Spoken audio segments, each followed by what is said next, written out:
to do it all now. All now, top corner talking home run. Touchdown, buzzer beat to do it all now. All now, top corner like all in. Lit the fire when you doubted, now I'm all in. Put me with the best, bring the stars in. Undefeated mode, no falsing. Doubted when I lost, slide back when I win. Fade and pay the cost, but I rose through thick and thin. Battles and the scars, see them on my skin. They tried to knock me out, but I'ma fight it to the end, and there's no days off. I'm just resting up a little, know it pays off. I'm just stuck up in the middle, knock some weight off. I've been carrying for years, and I'm not worried, I got no fear. Home run, touchdown, buzzer beat to do it all now. All now, top corner talking home run. Touchdown, buzzer beat to do it all now. Ball now, top corner like all in. Lit the fire when you doubted, now I'm all in. Put me with the best, bring the stars in. Undefeated mode, no falling. Hey you, hey down there. See you stop and stare, cause you're not up here. Hey you, way down there. See you down there, looking up here. Get you some binoculars, so you can see me on the Jumbotron. They noticed me back when I drive top speed. It's been top speed, took a leap off the edge and you had cold feet. I'm driving head first, phone turn, phone freeze. Dead sprint, CR7 tight speed. All pro, sports mode, big league. Every single time bet on myself, that's on me.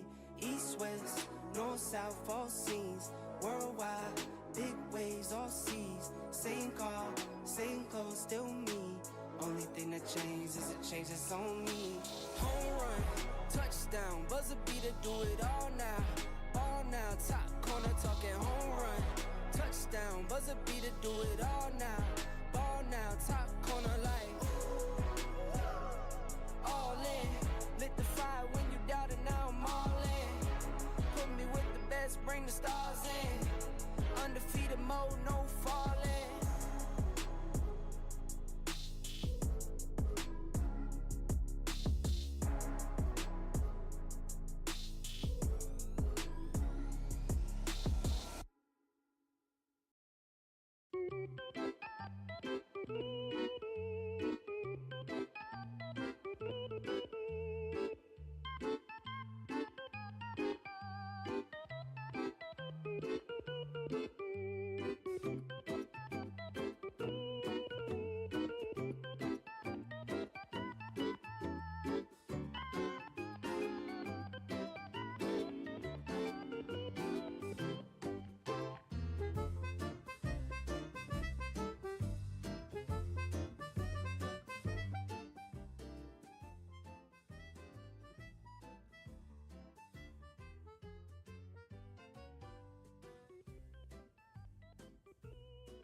Okay, let's see. I think we have everything going. Is the music too loud? Why do I have a bar above my head? Is that right? I can't tell. Do I?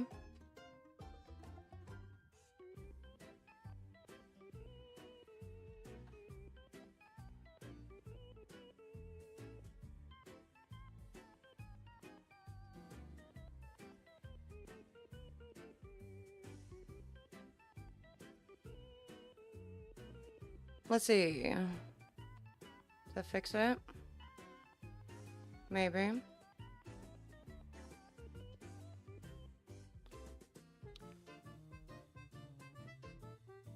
No, I don't know why I have a bar. It's lame. Okay, can I be heard? Am I a thing that is heard? Let me see. Ooh, it does work. Good. Okay, cool. Hi, hello, everyone. How's it going? I cannot take that seriously, though. I got to not see my face for that. So we're going to go ahead and pop out the chat there. And take that down. And just look at the chat. That's awesome. You could not be texting me on my cell phone, on my laptop, though. That would be cool. Hello, everyone. How's it going? Oh, yes, we have a live. Yeah, we have a video and a live. Isn't that crazy? Trying to come up with a schedule for all of this and do, you know, like you're on my live, mother. Oh my goodness. We have a Shadow Milk Cookie in the chat. Hi, Shadow Milk Cookie, also known as Scout. What you doing? How's it going? You gonna come watch us make soap while you're just like 3 rooms away? I mean, it is a long walk down that hall, you know? But yeah, I'm trying to come up with a schedule for lives. I still want to do lives on Mondays, Thursdays, Fridays, and then videos probably. Well, I'd like to get 4 videos out a week, so Monday, Tuesday, Wednesday, Thursday. But we'll see. It's all a moving target because things are crazy. Like yesterday, for example, I had all kinds of stuff that I thought I didn't have to do, and I was gonna do some vids and whatever. It didn't work. And then today, Soap and Clay Kidlet number 2 decided that she wasn't feeling well and she has scratchy throat, so she's home. But Soap and Clay Kidlet number 1 not home. She went to school, and so yeah, I don't know. So, and then tomorrow they don't even have school, so who knows what'll happen with that. But anyway, hi, hello, how's it going? How is everyone? Are we having an excellent time? Can you hear me okay? Is the background music too loud? Let me know these things. But yes, everybody saying hello to Scout, who is currently playing a game that involves cookies. I don't know. I'm not sure on the specifics of the game, but thanks, Scout. I appreciate it. But so she's changing her name based on whatever she's interested in at the moment. You know what I mean?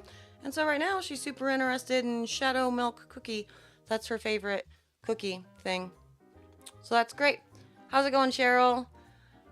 Cookie Run Kingdom. That's currently what she is playing. Everybody's playing Cookie Run Kingdom right now.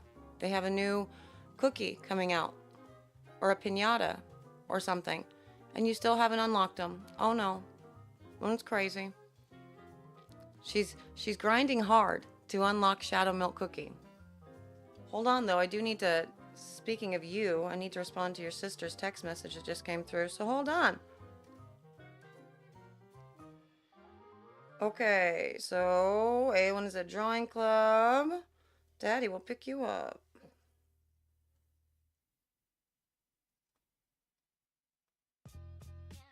Okay. Okay, 100% on her test. Good job. How's it going, Zachary? How are you? Okay, so on the soap table today, we are going to make Hello Gorgeous. We're going to make some beer soaps. We're going to cut that pretty loaf that we did the last time we had a live. I'm really excited about that. And that's in Dandy's world. Listen, I don't know. Okay, I don't know. I don't know what's going on there. Okay, I do not know, Scout. I'm doing super good, Zachary. It's nice to see your name face in chat there. But yes, so we are going to do all of the things, and I'm going to start with making my beer lye solution because we need to get that cooling so we can use it for the black and tan, and then we will make Hello Gorgeous. And so let's see if we can get to... I don't know, my other camera is really acting weird today, so let's see if it works okay. Yeah, it has a weird lag going on. I don't love that it has a lag, but I don't know. I'm doing like a testing thing for this particular software right now because I want to see if I can... if this works, because it's a Wi-Fi connection or a Bluetooth connection, whatever, to do the top down. And if it works, I'll go ahead and buy the full subscription. It's only like $50 for the year, so it's not a big deal. But just wanted to test it out to see if this is the one that I like. And if it's going to end up lagging and weird, then I'm not going to be a fan of it. So we shall see. JJ got the phone working in time. That's awesome. How's it going, JJ? Why was the phone not working?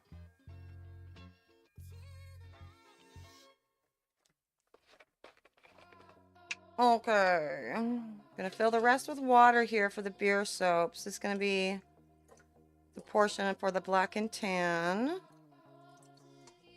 And hopefully get some. It's just this again, guys. Whenever I have to measure, I can't talk. Can't do the thing. Okay. All right. Now, here we go.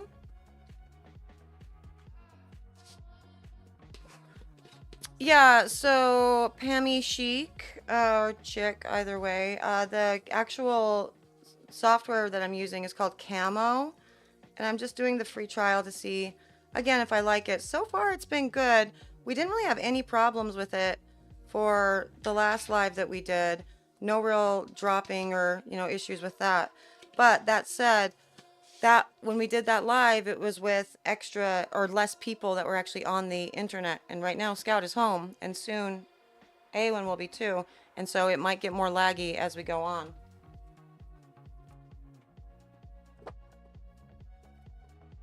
More live, more live. Okay. So let's see what we got going on here. Finish this up.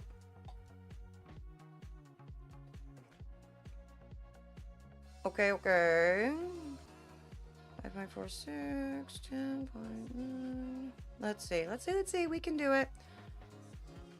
So I'm going to finish measuring and then I'll talk more. Got it.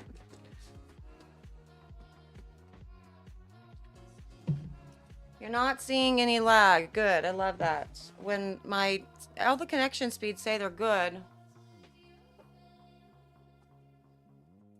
but when I look over at my little view thing, it's like, I don't know, a little weird.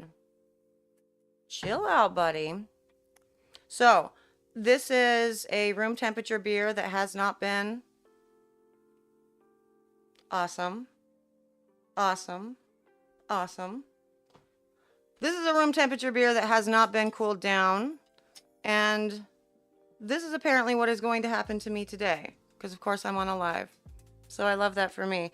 We might want to go to that for that, and you can see my reaction there. So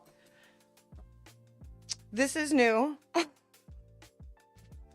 normally I do a half and half with this. I haven't tried this particular beer before, but this should not have any impact whatsoever on the actual soaping or this, but I don't know. That was fun. I love that. So I'm gonna clean this up real quick, and probably not gonna use this line. Oh, it's oily. What's in this beer? Huh. That's crazy. I made a huge mess. So yes, this is a beer soap that just overflowed on me. And there's a very little amount left there. That's awesome. I absolutely adore that this happened while I'm live.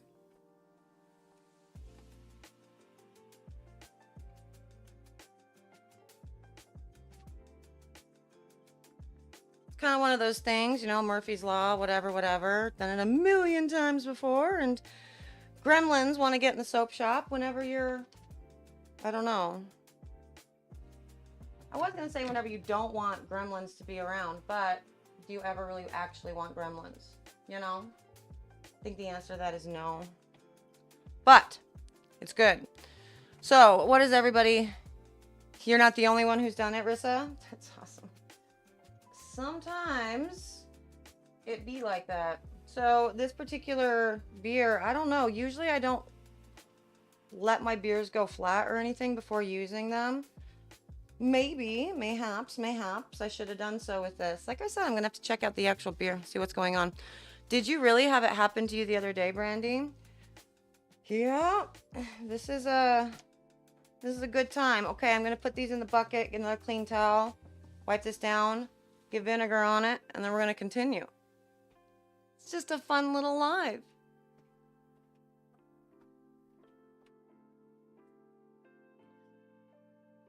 Okay.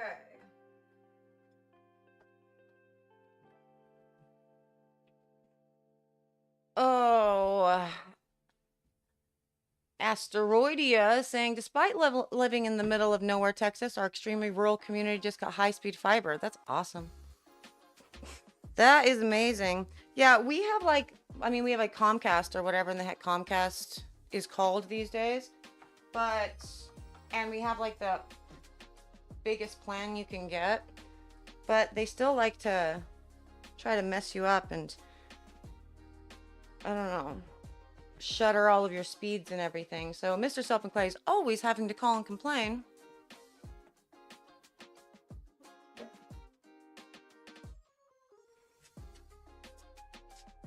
Okay. Wipe all this down. And mayhaps try again.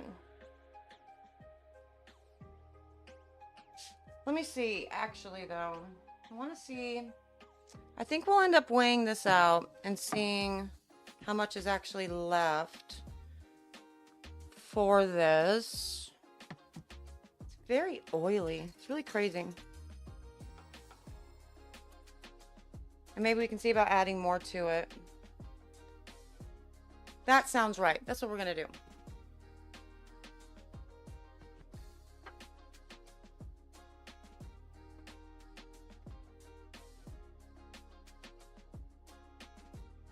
Okay.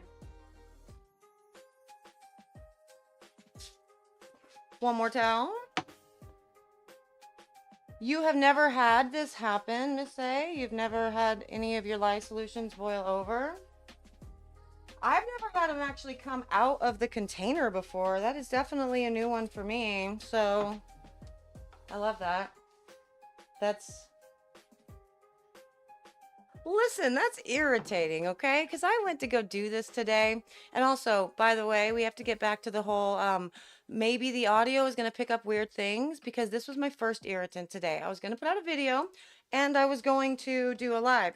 And I had moved my microphone to record the voiceover for the video.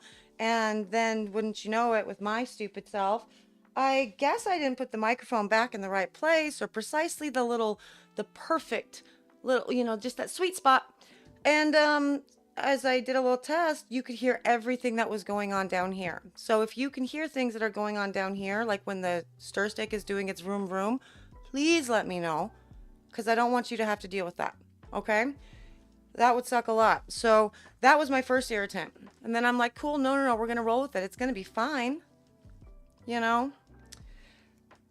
And then my lye solution boiled over. Love that. Okay. So before we make, I need to line some molds and do things. And I'm actually going to change my gloves because they're very oily. I don't know.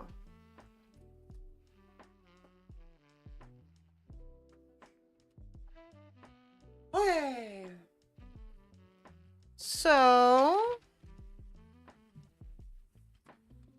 Cheryl said that happened a few weeks back with flat beer. That's really crazy. I don't know. Maybe it's all in the air. It's just the whatever. Your name is Latin for starfish. That's amazing. Oh my gosh, that's very cool. Well, so Asteroidia is starfish. I love that. And yeah, it is a definite good thing to keep in mind for, you know, cautionary tales or whatever.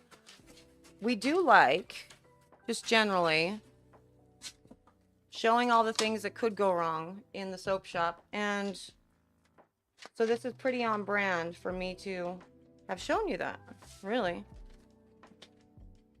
Okay, I like you there. Oh, so, hey, how's it going, Latasha? So how's everybody doing tonight? Cheryl, do you have a lot of stuff going on for getting ready for events this weekend? I think you're pretty busy right now, right? Oh my gosh. Starfish spilled a bunch of beeswax yesterday. That's crazy. I have done that and it is so annoying because you know, your wax pellets, whatever type they are, they're pricey. And two, if they end up on the floor and crap, it's like, sucks because you've, you know, wasted product. Okay. So let's do a little mark there. That's what my fold's gonna be. Yeah, using large containers for your lye solution, especially when you're putting infusions that you know have something that, you know, with your carbonation or your alcohols, your sugars that could potentially do that, it's a good idea. I don't know if I was just nervous, and because this is weirdly nerve-wracking, like talking and doing the things and knowing that I'm doing it here, because you saw how fast I started stirring that, right? It's like I forgot that there was beer in it, effectively. So I don't know. It's a fun time though. Look at me go. All right. Oh my gosh, you're sitting on the porch. Latasha is sitting on the porch with the hubby and watching sunset and golfers. Well, that's a pretty good life. Minus the golfers, I guess. Just kidding. Golf is fun, I've heard. I used to golf when I was a kid. We had in my town, we had a pro golf guy. Like, he was actually a pro. I don't know how he ended up in such a small town, but he did. And he was the golf pro at the golf course. And when I was like 10, he told me and my mother, my parents, that I had like a natural swing and stuff. And so of course they got me into all of the lessons and all the things. And I think he just tells everybody that so he can sell lessons. You know? That's what makes more sense to me.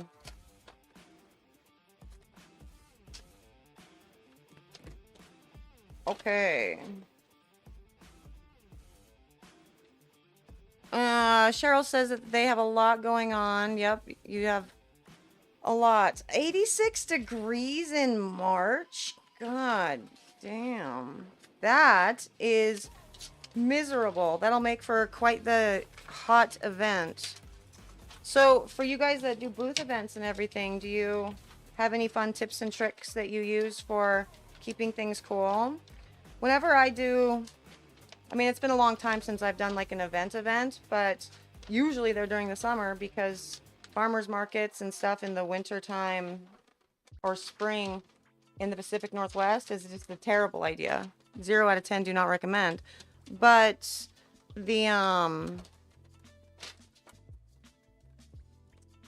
when I would do the summer events or whatever, usually I would have like a cooler where my lotion bars and like my batherons and stuff would be, and then I would just have like a sample out and kind of go from there. But other people get even more creative than, you know, just a cooler.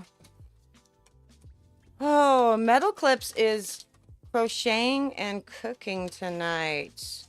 How can you crochet and cook at the same time?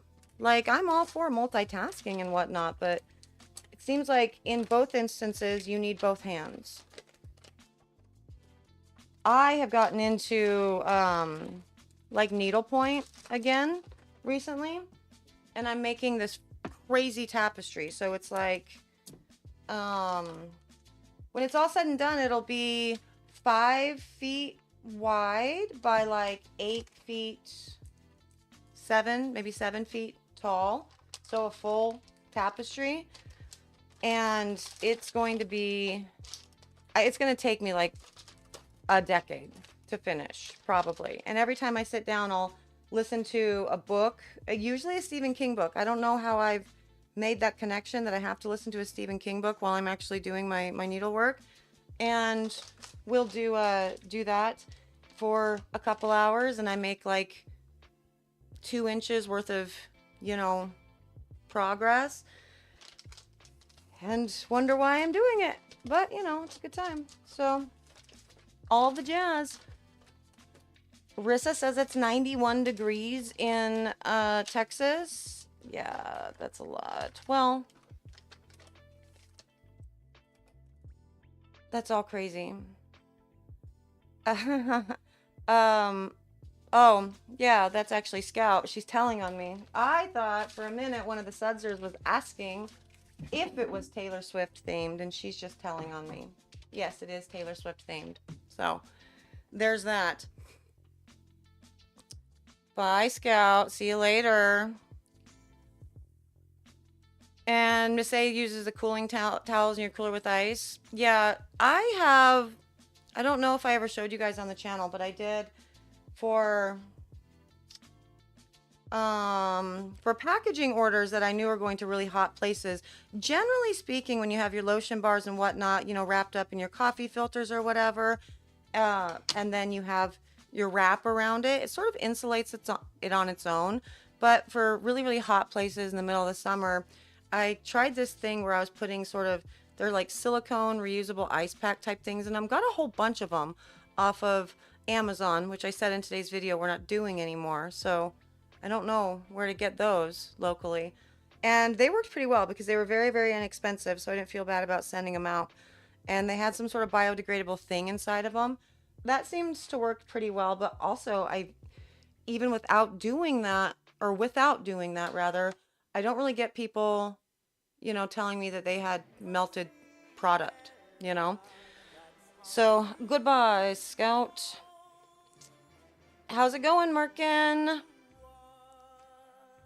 Oh my gosh, it had snow in Houston, 32 degrees. Yeah, it's all really crazy. Today, it was cold. It gave me a frost advisory, and then it came up to like a beautiful, awesome day. And then it became this torrential downpour, and the wind started blowing really bad. And I was worried about that too, because when the wind starts blowing up in the Pacific Northwest, our trees, they're weak. They're weak. They're the worst trees ever. Okay? They're the worst trees ever. They didn't have to work hard in life to find water. And so their root systems are all just right under the soil, just barely, just a couple inches under the dirt. That's it. Like as opposed to in Colorado, in order to get that water, they had to go deep.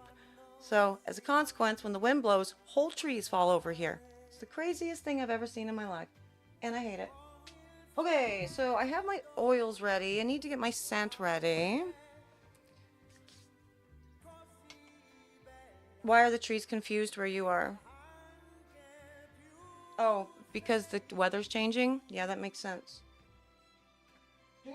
Alright, I need 2 things for my scents. Right. Hello Gorgeous is a 2.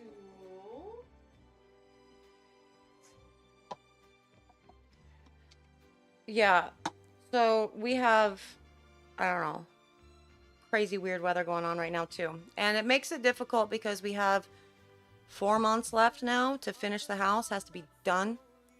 There are no more extensions. And so every time we think, oh yeah, this looks good, I think we could get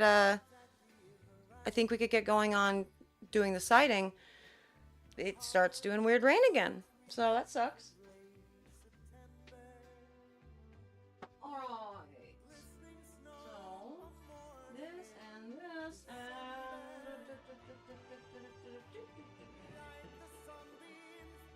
here we go. So we're gonna do a double batch of the Hello Gorgeous, which is a ginger lime and vanilla bean combination. Oh, right, this is my broken one again. Awesome. Okay, so this will go into my colored portions. And this one will go into my white portions. And we'll go from there.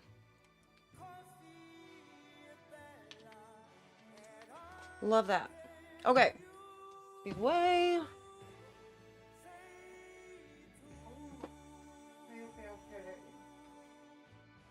Empty, need refilled. Gotcha. And I need activated charcoal. Anything in here?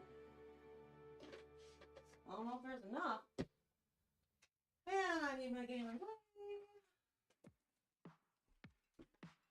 I need a really fun bright green. Let's do chartreuse. Oh, that's Puce. Oh, gosh, yeah, that's awful, Cheryl, with the pollen and everything, the way it gets on all the vehicles, for sure. Aowen and I both have allergies, and so we end up with problems as far as when we have to start taking our Flonase or whatever. And so we've just gotten to the point where we just take it 100% of the time. Like every day, we just get up and do the little thingies. It's awesome. I love that for me. So I have my green, I have my black, I have my oils, I have my kaolin clay. I've got that. I've got that. I need my new gloves.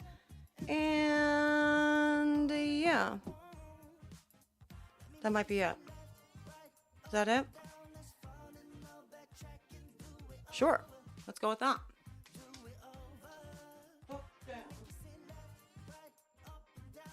Okay. So if weird music comes on through all of this, I'm sorry. I can't hear it, which is actually a bummer because that means that I am effectively soaping completely silently in a silent room, in a quiet room.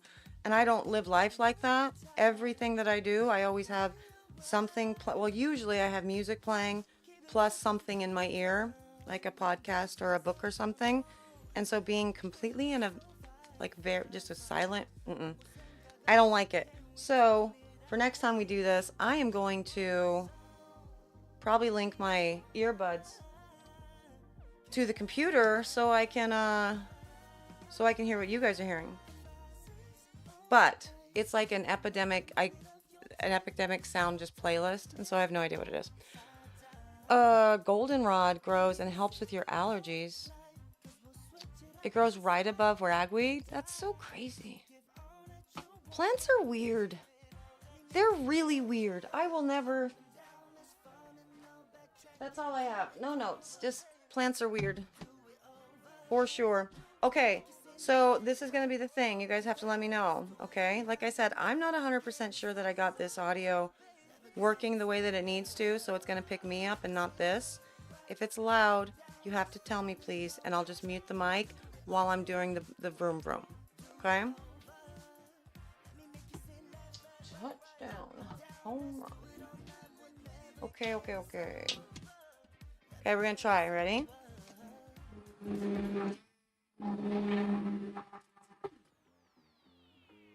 What do you think? Is it okay?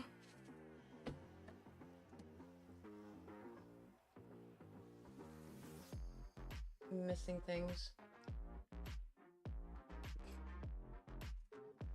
Is it good? Can try it again? Yeah, it shows that it's not really...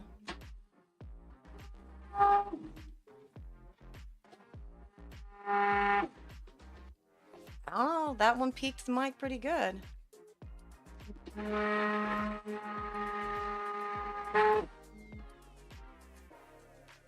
All right. We'll see. Good. The last thing I want is for you guys to have to listen to that. So we had somebody in the, come into my Ask Mrs. Soap and Clay channel the other day on the Discord and was like, for shame you weren't wearing your eyewear. And I'm like, God damn it. I knew that I forgot something. So I've got my eyewear on today.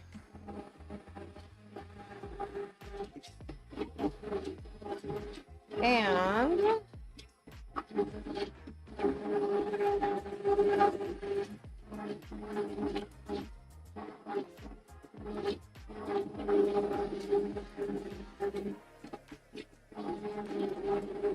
okay, so that should be good. Yeah, isn't that awesome? I totally forgot to wear my eyewear and I'm just out here like live streaming soap making and being the worst. I'm the worst example. You know, I'm just setting a bad influence for everybody, and that's not great because it's already bad that I have my arms exposed. People go apoplectic when they see my exposed arms, so it's even worse when, you know, I don't have my glasses. And what do I need? I'm gonna get a couple of you.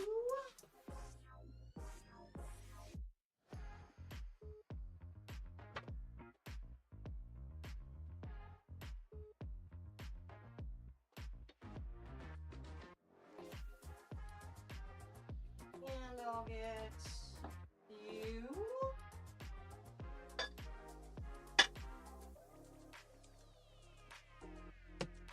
Okay.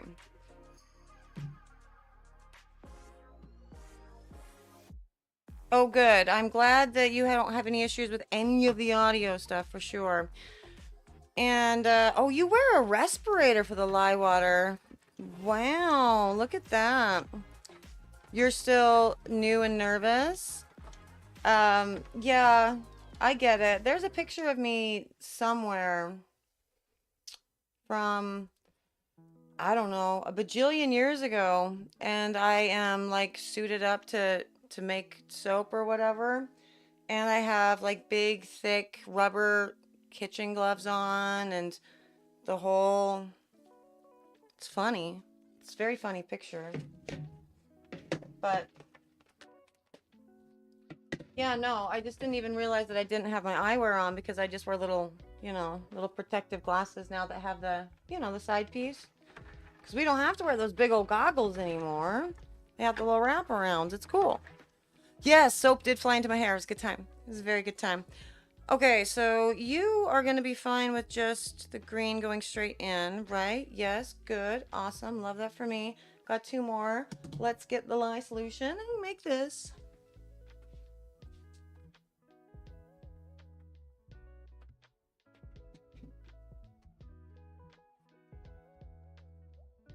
Okay, so we are looking at the lye solution sitting at 75 degrees, so we are soaping very cold. Our oils are also sitting at 88 degrees. So there we have it. I need a strainer.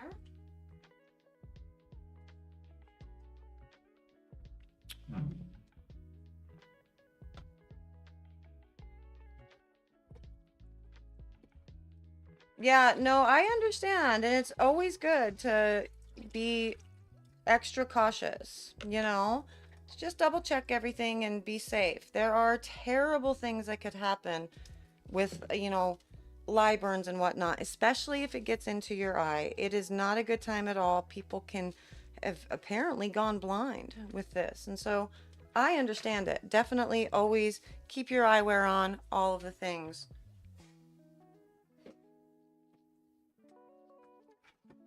And yes, lye burns are definitely not a lot of fun. Okay, I'm gonna vroom vroom again, okay?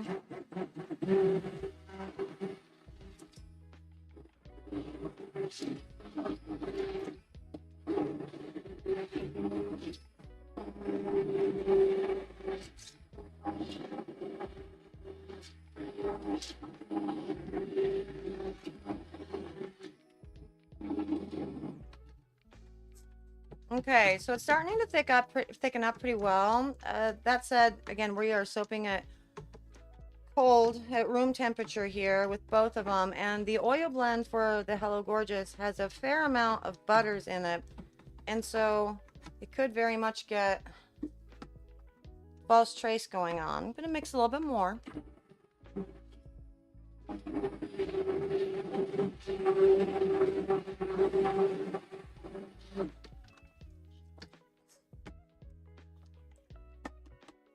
Okay, and put that over there. Yeah, I gotta fix these angles here, and also a light. So I don't know if you guys do any of this or if you are at all aware, but Home Depot does this program for, I think it's just for their pro accounts, but hey, it might be for anybody, so go check it out. Anyway, once a quarter, they release a whole bunch of products, right, that you get to, that you can select, and they send it to you for free. There's no shipping charge, there's no anything, and it's just in exchange for a review. And Mr. Soap and Clay gets these emails once a quarter, and it's not just really weird. It's not just like lame things like here's a light bulb or whatever. Some of that does exist. Sometimes it's really cool things. Like we got the bathtub for Aowen's bath and for Scout's bathtub. Freestanding soaking tub, gorgeous. A beautiful waterfall shower head with all the spigots to go out, as well as the wand and everything. Free. Crazy stuff. Anyway, Mr. Soap and Clay recently got these LED panel things that are meant to be like in place of fluorescence in like an office or something. They're just squares. that could fit into like an acoustic ceiling. And so I think for the lighting for this, we might put one just right above here, kind of disperse the light so we don't have that damn shadow, which is coming from, it looks like it's coming from the ring light actually, because the sun is sort of starting to go down. So I don't know, that's a good time. And so yeah, I think we'll put that one up there and see that if that fixes the shadow issue. But then I still need to kind of work on my angles here so my head isn't all up in the way the entire time. So we will see how that works. Now I think I'm gonna do maybe 45 ounces in each of the black and white portions for the Hello Gorgeous. And see what we have left for the green. And again, here I am, not able to talk and measure at the same time. Can't do both. That's a skill I can't. That's a multitasking skill that doesn't exist. And I do not think this is going to be enough for the green. So we'll take a couple ounces out of each of these as well. Let's see what we have going on here. Yeah, we're only going to have about 20 ounces once I scrape this out.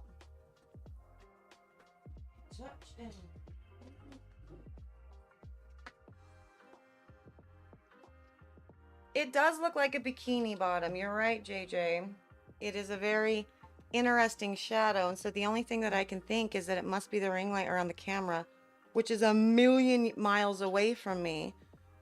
It's like 8 feet away. I had to zoom in like crazy. And because I don't have a tripod that's short enough to get onto the, just set it in the middle of the counter. So I need to just utilize this bar that I have overhead that the top down is hanging from, and maybe get another angle thing that goes out and over and then, you know, back. It's all a work in progress. If we're going to be doing these live streams, I get to figure these things out, you know, as we go. Like I got a starting soon screen between this time or last time and this. Figured out how to do the music in the background for this one. All the things. See, I'm learning. Forcing myself to learn the skills that, you know, are part of this whole fun thing.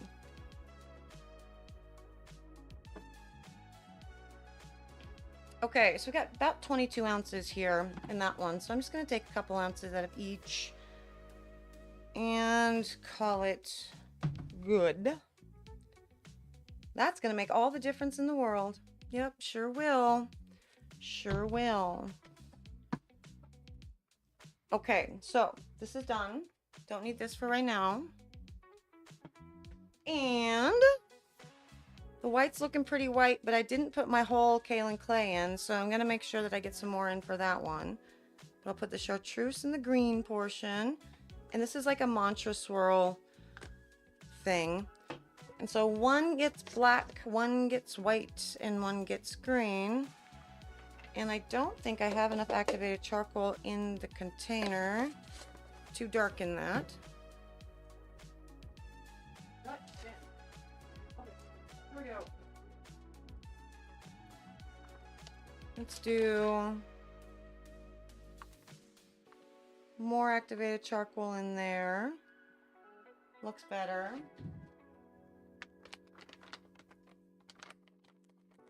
Need to refill my container and not spill activated charcoal over the counter. Whoa. I'm having a great time. I'm actually looking like I'm bush league here, which is crazy. Is it possible that I'm actually nervous? Wouldn't that be the weirdest thing in the world? I am though. So therefore it's weird. Okay, so gonna put this. Some more kaolin clay in there. Probably a little bit more in there too. Why not? Activated charcoal on the counter is fun. And it's even better when you get it on your fingers and underneath your nails that just stay forever. because I am not good about actually taking care of my nails. So whatever I have been doing just shows up all over my hands. Been staining doors recently and doing a faux, because, you know, we're trying to ball on a budget. You know what I mean? And the exterior of the house is beautiful. It's going to be navy, and then we had to get concrete, whatever that concrete siding stuff is for our fire code. Hardy, I think is the name. I don't know. Anyway, so we'll have like the board and batten, and then all of our stacks, because we have these beautiful bay windows, giant bay windows on both sides of the house that are stacked all the way up. And those things, because they kind of look like turrets, will be in a cedar James Hardy or whatever it is. And then we will do a little bit of black in there. And then we're going to do copper gutters. And so since we have like the cedar, and the house color is going to be a really, really dark navy, almost black. And so we want to do copper gutters. Copper gutters are expensive. And you know what's not expensive? Regular white gutters and paint and, you know, a polyurethane or a sealer that you put a crap ton of mica in. And guess what you end up getting? Copper gutters. Is it taking more of my time? Yeah, but not much, you know, for the amount of money that it otherwise would cost. So I'm into it. I thought that was an ingenious thing, and it looks really nice. Like, we installed the first little bit and I loved it. And so I'm doing all the rest of the gutters right now, painting them all out, and then putting the shimmery mica thing. You can't tell it's not copper. It's beautiful. I did it. Very proud of myself. How's it going? Yes, we're doing live soaping. How will it weather? Well, that's a good question. So, Rissa, we put the first round of it up in August to see how it'll do. And so far, we haven't had any issues with it through the entire winter and all the stuff. There's no signs of any of it cracking or whatever, and it shouldn't. You know, it has a sealer on it. And so it's going to act just like any other paint would do. And so, yeah, I love it. And it still has its sparkle and its shine. So I'm hoping that ends up being just the case. And it'll all be, you know, awesome. This one, I think, rices. So I need to get that in kind of quick. Down. Okay. Got black. Got the green. And let's do this one. Yeah, Miss A, you know all about balling on a budget. Everything looks awesome, but then when you have the skill set to make it instead of, you know, buying it or actually whatever, do it. Do it. It's fun. And it's a really good time. So at the end of the day, I get a house with some gorgeous copper gutters, and I get to keep like $8,000. Done. You know? Okay, so we're gonna do black and white layered on each side. Like this. Yes. Need you to be a little bit more. Yep, there you go. Thank you. So this will be a good base. And I'm going to put in my green right down the middle first. There we go. Just like that. Now we'll save about half of that and do it again.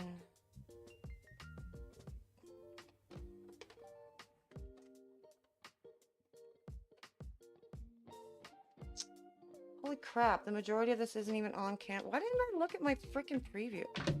Let me pull it down so you can see it better. Sorry.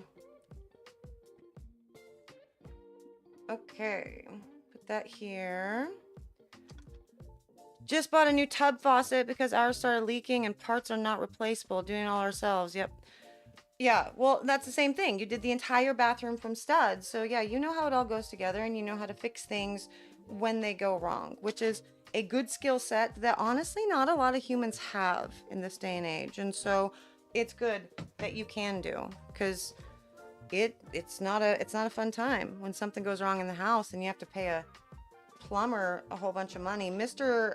Webman is learning those sorts of things, right? And so he's learning them because as he's starting to call people to come out to do this plumbing or that plumbing or whatever, he had some sort of leak going on, or he had a drainage problem going on in his kitchen, and he called the plumber guy, and it was just like several $1,000s that they wanted to charge him to figure out what the drainage, why it was draining or whatever.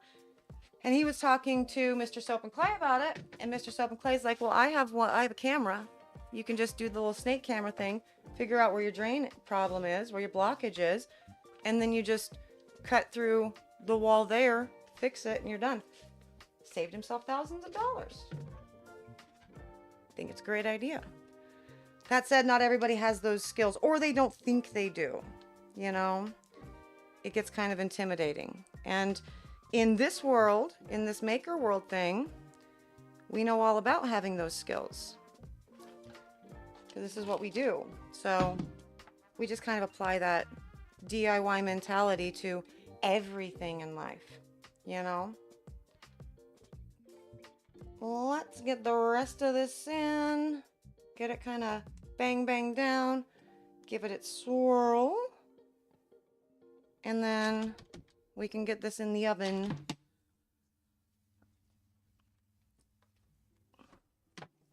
Yeah, well, the benefit for Mr. Webman learning this stuff now or whatever and starting to do his own like projects and whatnot is that Mr. Soap and Clay already has all the tools, you know? And so any tool that you could ever imagine wanting, he's got. And so whenever something goes wrong, all you have to do is come over here and get the tool and go take care of it. I'm going to go through a lot of towels today. Yes, ma'am.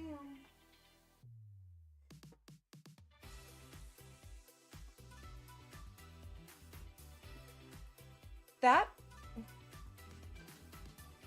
lye that's cooling smells like weed. Do you think that that's maybe what made it do its thing? As it's cooling, it smells more and more like weed.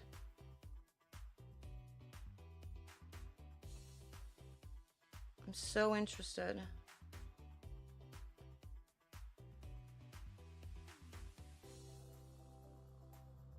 Okay. Now, this particular soap, it's a double batch, so what I just did here will be 24 bars in total. And so what this means, since I'm doing it in a slab, is I will be cutting it horizontally as well as vertically to really release the pattern. And so I want to make sure that some of this black exists on the white side and vice versa, or at the very least somewhere in the middle. So I'm definitely over swirling it for what it's actually supposed to be. But the thing about Hello Gorgeous is it's gorgeous no matter what. And so this will work just fine. I'm doing it in a slab because I didn't want to line my other molds, and that was dumb because I ended up having to line these ones anyway. So anyway, there's that. Get sprayed, all the things. Gonna put it away and we'll do the next. There we go. Do I hate that? Maybe I hate that. I'm gonna leave it alone. We'll see. How's it going, Verna? Yes, you did. You got in on alive. Oh, yeah. No, JJ, that's what men do. If they need a tool for the one thing, they will buy it. Just period. Point blank. And yeah, it's very annoying.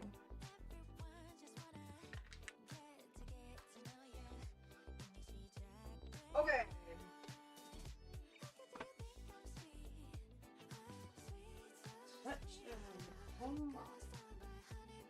This guy here. Get you up. Oh, no, you're heavy. Okay. Here we go, here we go, here we go. Is that good? It is.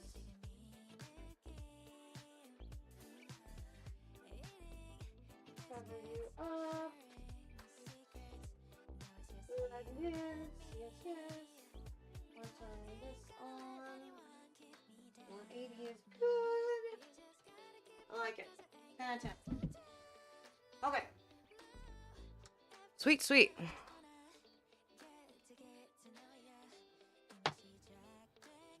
Okay, yeah, there's me for a minute. Hi, how's it going? Rissa, well, what purchases did you encourage? Which ones did you really want for yourself?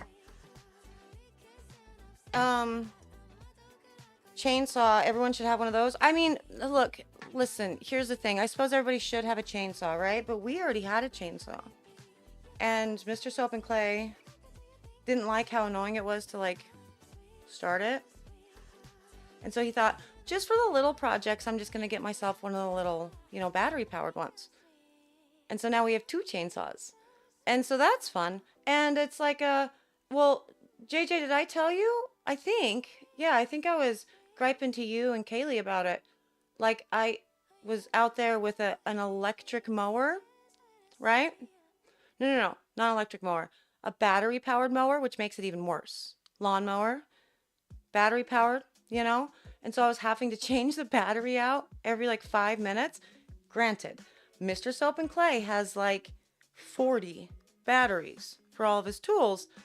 And the decks, so you can keep them all charged. You just put them in the slots. He's got, like, 4 of those that have 8 slots or something. Anyway. So there's a lot of batteries, but still, it takes a long time to mow things because eventually they're all dead and they need charged. And so when it takes like 3 days to mow all of your stuff, it's kind of a bad time. And he doesn't do any of the landscaping stuff, right? It's me. I'm the one that's out there chopping stuff down and trimming stuff up and mowing and whatever, right? And he had to do it once because I was busy doing something else. And he was out there with that little push whatever for exactly the little battery powered one for exactly like 5 minutes, and was immediately on his phone looking at stuff. Went to the depot, got himself a gas powered. Like, it's crazy, you know. Miss A has a battery powered mower. No, I don't like it. I have an acre. We have a riding one that we decided we didn't want to use anymore for some reason. I don't know what's happening. It's crazy. You need to take a picture to share in Discord of your toolboxes, Miss A. Yeah, you should. Actually, don't, because then I'm gonna show Mr. Soap and Clay, and he'll want to do he's learning how to organize finally, which is good. But he has all these cool little things planned. And so it might mess up his mojo if I send him a picture. So you can post it, but I promise I won't send it to him. How about that? That makes more sense. Okay, so for your skin only is next, right? Yeah.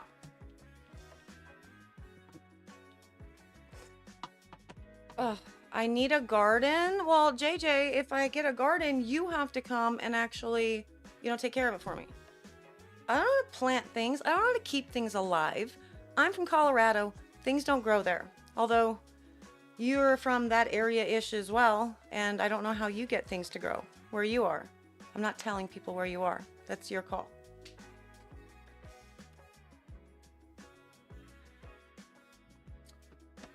Okay. We can go here. Go there. everything good on my phone? Maybe? Okay. Ugh. I love how quickly Scout pieced out. She was like, oh my gosh, this is all you're gonna do? Boring. And I just hear her chatting with her friendos now because they're home from school about whatever they're playing. Dandy's World. Everybody's obsessed with Dandy's World right now. For anybody who has little, like younger kids, elementary school kids, your kids obsessed with Dandy's World? It's a lot.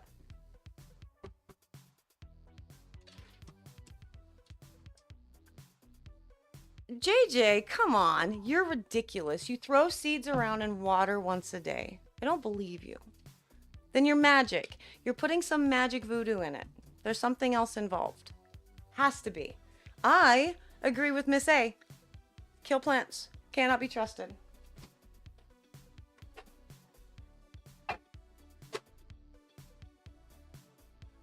That was kind of the running thing in my family. Okay, so she'll say it. JJ will let us know. She's from New Mexico. So it doesn't make any kind of sense that she's able to keep things alive. Because she's in the desert, you know? It's rough. Zachary, yeah, I know you like Dandy's World, and it can be a lot of fun, for sure. But, I don't know, it's just crazy how obsessed everybody became immediately. And it was right before the holiday season that everybody started playing Dandy's World, and the kids were asking Santa for Dandy's World stuff, and I was very nervous that Santa was going to be unable to deliver on that, you know, because it had just come out and the elves had been busy with other stuff. So I didn't know how Santa was going to manage Dandy's World, like plushies and hoodies and merch effectively. And he did. Santa's magic, man. That's that guy.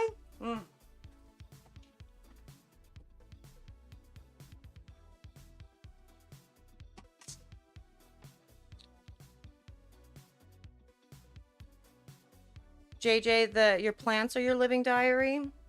So you're pouring all of your hopes, dreams, and love into them, and that's why they work. Well, maybe I'll try that. We'll see how that works.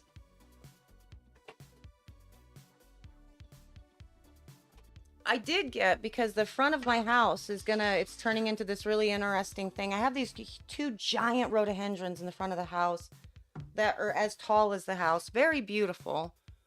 And why would you stop? Hold on.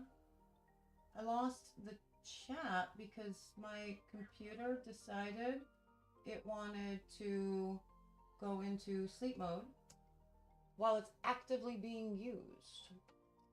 I love that for me. Are we still there? You're still there. There you go.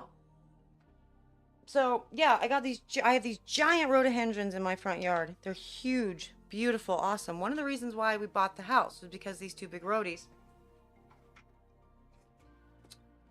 One of them got taken out by the tree that got struck by lightning back in August, and the other one is just still doing its thing. But since it opened up that space, we decided we were going to do like a wraparound driveway for the front of the house and do the and put like the opening of it, the entrance where the roadie used to be, and so kind of do like a half circle, you know, and then the big driveway going to the back of our house.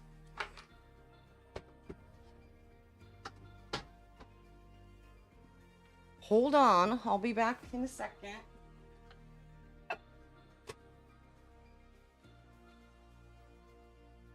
So yeah, that was the plan there, and so as a result, we're essentially making our backyard much, much bigger, because now it's going to kind of go, we're going to make our front yard bigger. It's going to go around the side. Oh, you can't start your scheduled cleaning. Hold, please.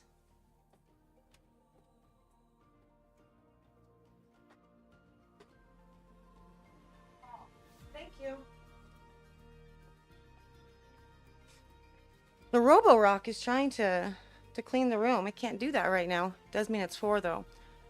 But yeah, so we're gonna have a much bigger front yard, and I kind of don't know what to do with it, you know, with a bigger whatever. I know I'm gonna have to do some form of landscaping. And so I got some creeping thyme to make, I'm thinking just ground cover, because it's very hellacious as well. Hillaceous, not hellacious. Hilly, that's what I'm saying. And I thought it could be kind of cute to just have some fun creeping thyme ground cover. So I bought some seeds and I threw them out, and I've let the rain do its job for the watering thing, and nothing's happening.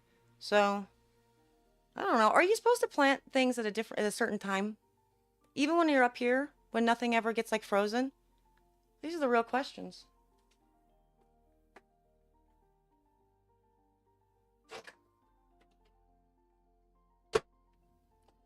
Okay, so we have both of the things of oil ready to go. And make sure this is all still working.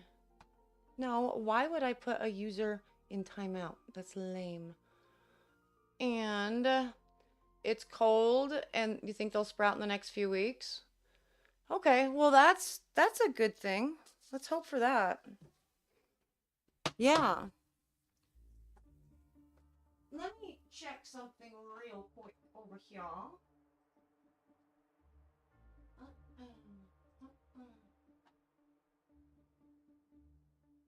Okay, let's see.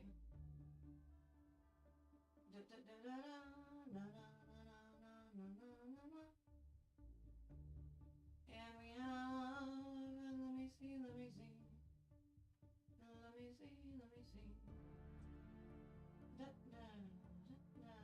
Okay, that's good. We're good. We're good. Everything's good. Okay.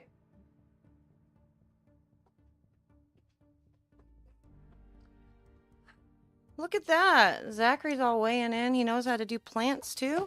Zachary knows how to do everything. I don't know if you know. Well, you don't know this, but I'm going to tell you. Zachary knows how to do everything. It's wild.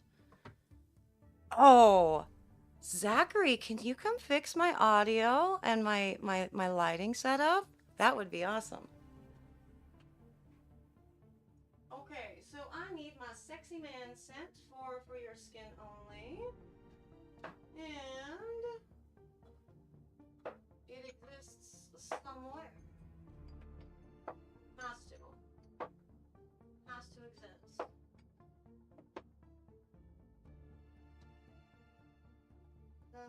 This one? Let velvet and that little voice smile. Okay, let me think. Soft southern new religion that'll bring you to your knees. Black velvet, if you please. Okay. Stop it. Yeah, that would be cool. I would love it if you could come assist with it because, you know, AV be AVing. Okay, let's get this measured out for your skin only. Kathy, yeah, you planted your loofah seeds, and that is awesome. I love that you're doing your own, growing your own loofah. It's dead easy to grow. That one for sure is. I am kicking around the idea of putting like a full greenhouse type thing in the backyard because it's just so big. You know, there needs to be something out there.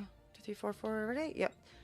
To make it, I don't know, less of just a huge expanse of land, because the way that we have all of our outbuildings and everything set up, we have, you know, the bar on the far end, and then the gym, and then the fire pit, and then the gym, but then it's just everything. It's huge, just like lawn is what it is, or, you know, will be when it's all done. So I'm thinking a greenhouse or something might be a good idea.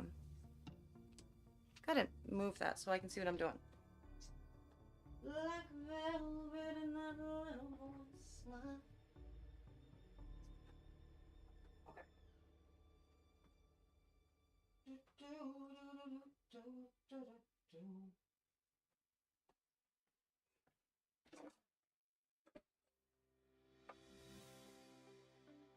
Okay. Okay. So, you're not good with flowers, you're just good with stuff that you can eat, JJ.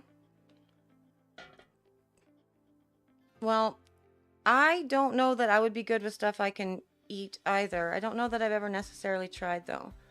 When I was a kid, my grandma had her big garden in the backyard. It was all proper-like, and she would have different seeds kind of wrapped up in, you know, the dishcloths or maybe paper towels or whatever.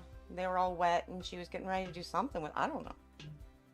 And I would go out and help my grandpa with like the dirt work and make sure that was done, but I don't know about the rest of it. And he did irrigation watering because that's what we did, like ditch watering, because that's kind of how you water everything in Colorado. So this idea of just watering something, having sprinklers, that kind of lost on me. Okay. Starfish says they can ID tons of wild grown stuff, harvest them for off of your property, but growing anything not wild is painful and we don't have much articulated water. Hauling buckets is not worth it. Yeah, I can get behind that for sure. And that's kind of where I'm coming from. Like, you actually have to go and like water the things, and I'm not putting in a sprinkler system. It's not happening. How's it going, Aaron? Nice to see you. I love it. You're gonna do raised beds? Oh, and paths? Oh my gosh. Oh my gosh, with plants you can walk on. Like Creeping Time, right? Yeah, totally. Just those really cute ground cover things. I love that. Now you're making me think about Dreamlight Valley, about the game that I love so very much. Okay, so did I leave the chartreuse out? Because I think I'm going to use that anyway. Yes. And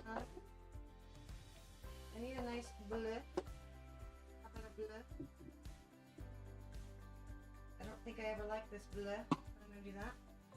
And where's my red rum? Oh, maybe. Let me see. Oh la la la. What do I see? Okay. Here we go. Why not? Did leave it out. Look at me go.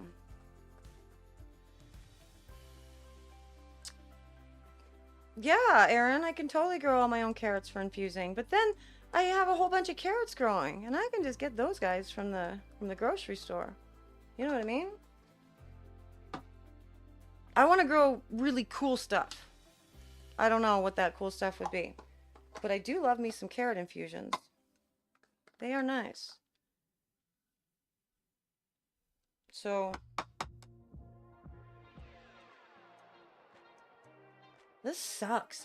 Not being at the shop is kind of weird because it's like I just have all the rest of the cast-offs of everything that's almost gone.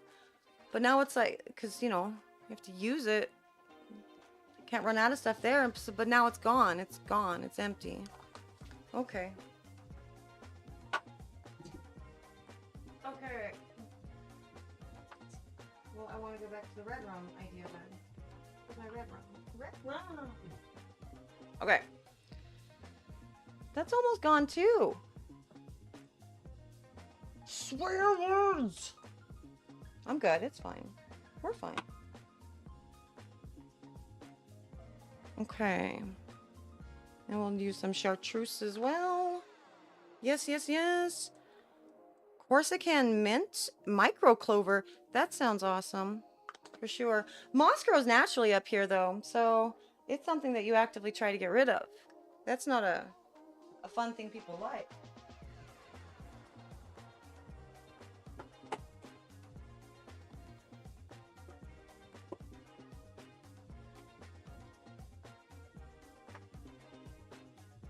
When you grow moss up here, they think that you are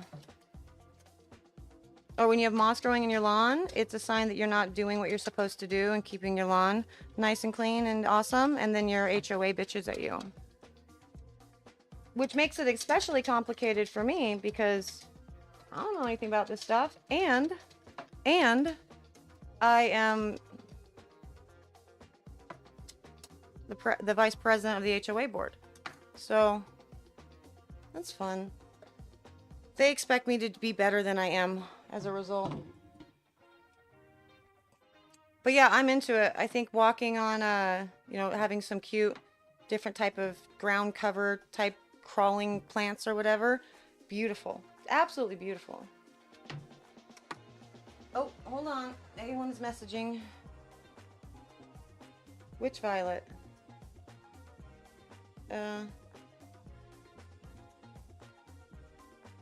Okay, hold on. Sorry. As long as it's okay with her mom. Her mom. Can she message her? Okay. Sorry, guys. We have a kiddo at drawing club right now, and things have to be coordinated. For whatever reason, we end up being the people that takes everybody home from drawing club. Because they don't like riding the activity bus.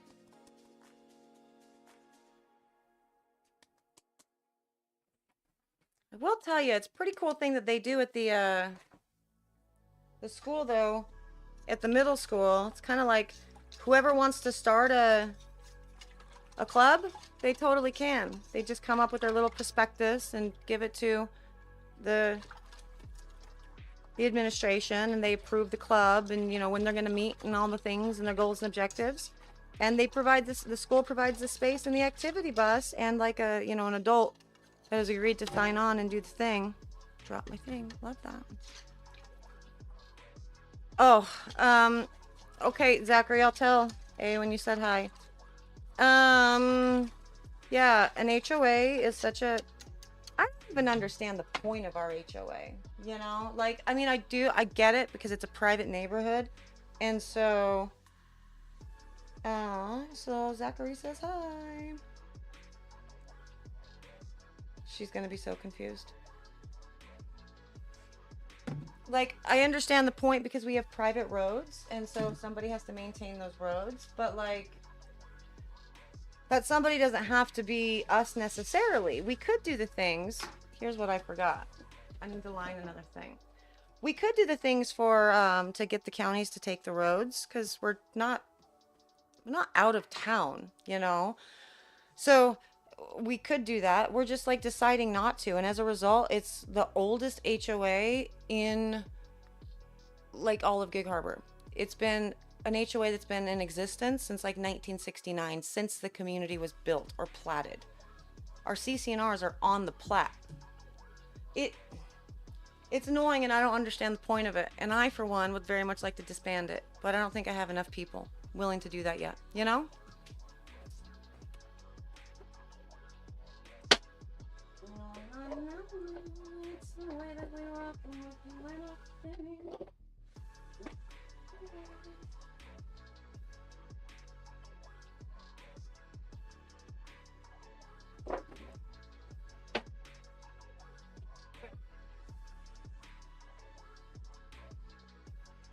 Still gotta get this guy done.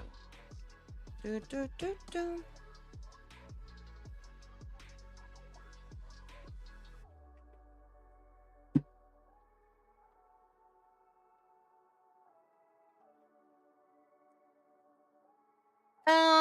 Your town was founded in 1854. Well, I mean, I think Gig Harbor's been around since earlier than the 60s, but this particular community was not. It's a really interesting place out here. So Gig Harbor is just right across the bridge from Tacoma, which is a big city, but because there was this bridge that was built, right?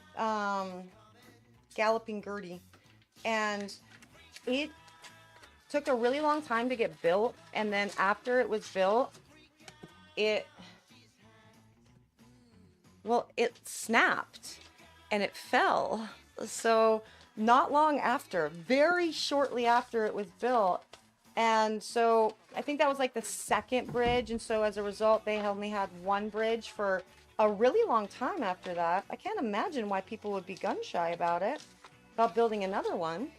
And so as a result, I think this area just stayed really not... It's kind of unpopulated, I suppose. So it's very much a country feel, even though we're right next to the city. But it's like a proper sized town. And it's been here for a while. It just got real sleepy and people got used to really nobody existing out here. And then they finally built the second bridge. Oh gosh, I don't know. Kind of recently. I want to say within the 21st century. And when they built that second bridge and made it easier to commute across the thing, because it's not actually an island, but it's effectively an island up here, because it's impossible to get around to the main part and, you know, Tacoma and Seattle and everything without the Zachary Aylin just texted and said, "What do you mean Zachary says hi?" All in caps. But it's kind of hard to get around to the main part. Next to impossible to get around. And so people just didn't kind of live here. But then when they built the second bridge and, you know, we have this little sleepy community, people started moving over. And so it's become a kind of cool place in that it's growing, but you still have a lot of really small pockets like we have with these crazy holdouts of, you know, old HOA and just like sleepy town community vibes and everything that goes along with that. Like, and there's just some people are weird. Like, there's some weird people over here. And I think it's just a result of kind of not being part of, you know, life and progress and crap that happened over the bridge for like 40 years. I don't know. But there are weird people here. There are weird people in my community. There is a gal, well, she used to be on the HOA. She's been like a domestic terrorist to this community. And I'm not kidding. She's crazy. For the entire time they've lived here, which has basically been since the beginning of the HOA. Anyway, I kind of bullied her off the HOA, which is the only reason that I joined the board in the first place, because she was an awful person. And after that, she left the HOA board, and, you know, she still exists, but nobody likes her, whatever. About a month ago, I got a freaking text message from one of the neighbors asking who they were, like asking for information about this lady and her husband. And because this lady, this crazy lady, and her husband were walking one night, and this mom that texted me and asked me about, you know, who these people were, her son, who is 12, was walking their bulldog, who is small, on leash, mind you. And this crazy couple pulled a freaking taser on this kid walking his dog. Pulled and like activated the taser.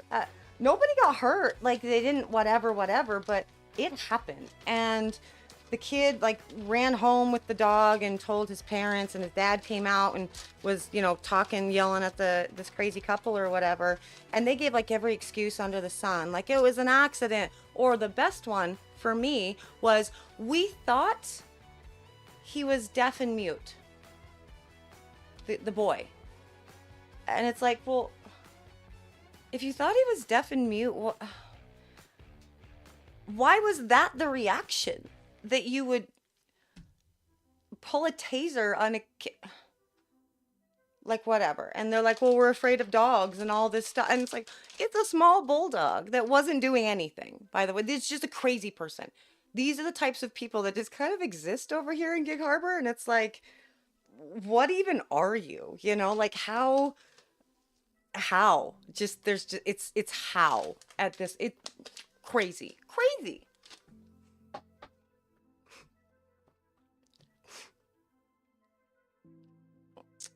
Yeah, totally. Well, we have a lot of we have a lot of indigenous things going on up here as well, Miss A. Lot of tribal land for sure. And yes, there are a ton of islands in this area. Yes. And it was within the 21st century. Yeah. So It was still one bridge back in 97, 98. Yeah. Oh, your grandparents lived in Bremerton. So you know what a pain in the butt it is to get over here and to get back. Especially, I would imagine, when it just had the one bridge.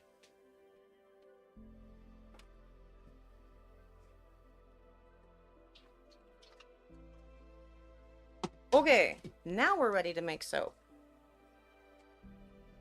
Ooh la la la, it's the way that we rock when we're doing our thing. Okay.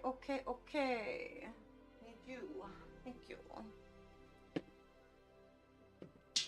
Yeah, Zach, I bet you did hear about that because KK's dad was incensed. Like, he's still incredibly mad about it. But yeah, no, for real. She called the sheriffs and filed a report or whatever, and we haven't heard anything from these people yet, from this crazy couple. And I guarantee that they're gonna we have an annual meeting in like 2 weeks. I guarantee they're going to come to the annual meeting and try to like make it an issue or whatever. Because I told this mom, I was like, put it on Facebook, name and shame. You know, this is ridiculous. We can't keep letting them get away with it. And so she did that, and she said, you know, exactly what happened and who it was, and, you know, whatever. And like everybody just responded, and they're like, yeah, we hate them. We hate John and Sharon. And so they probably are not happy that they are being talked about in such a manner. But I mean, I'm not happy that you pulled a taser on a child. It feels illegal, you know? I don't know.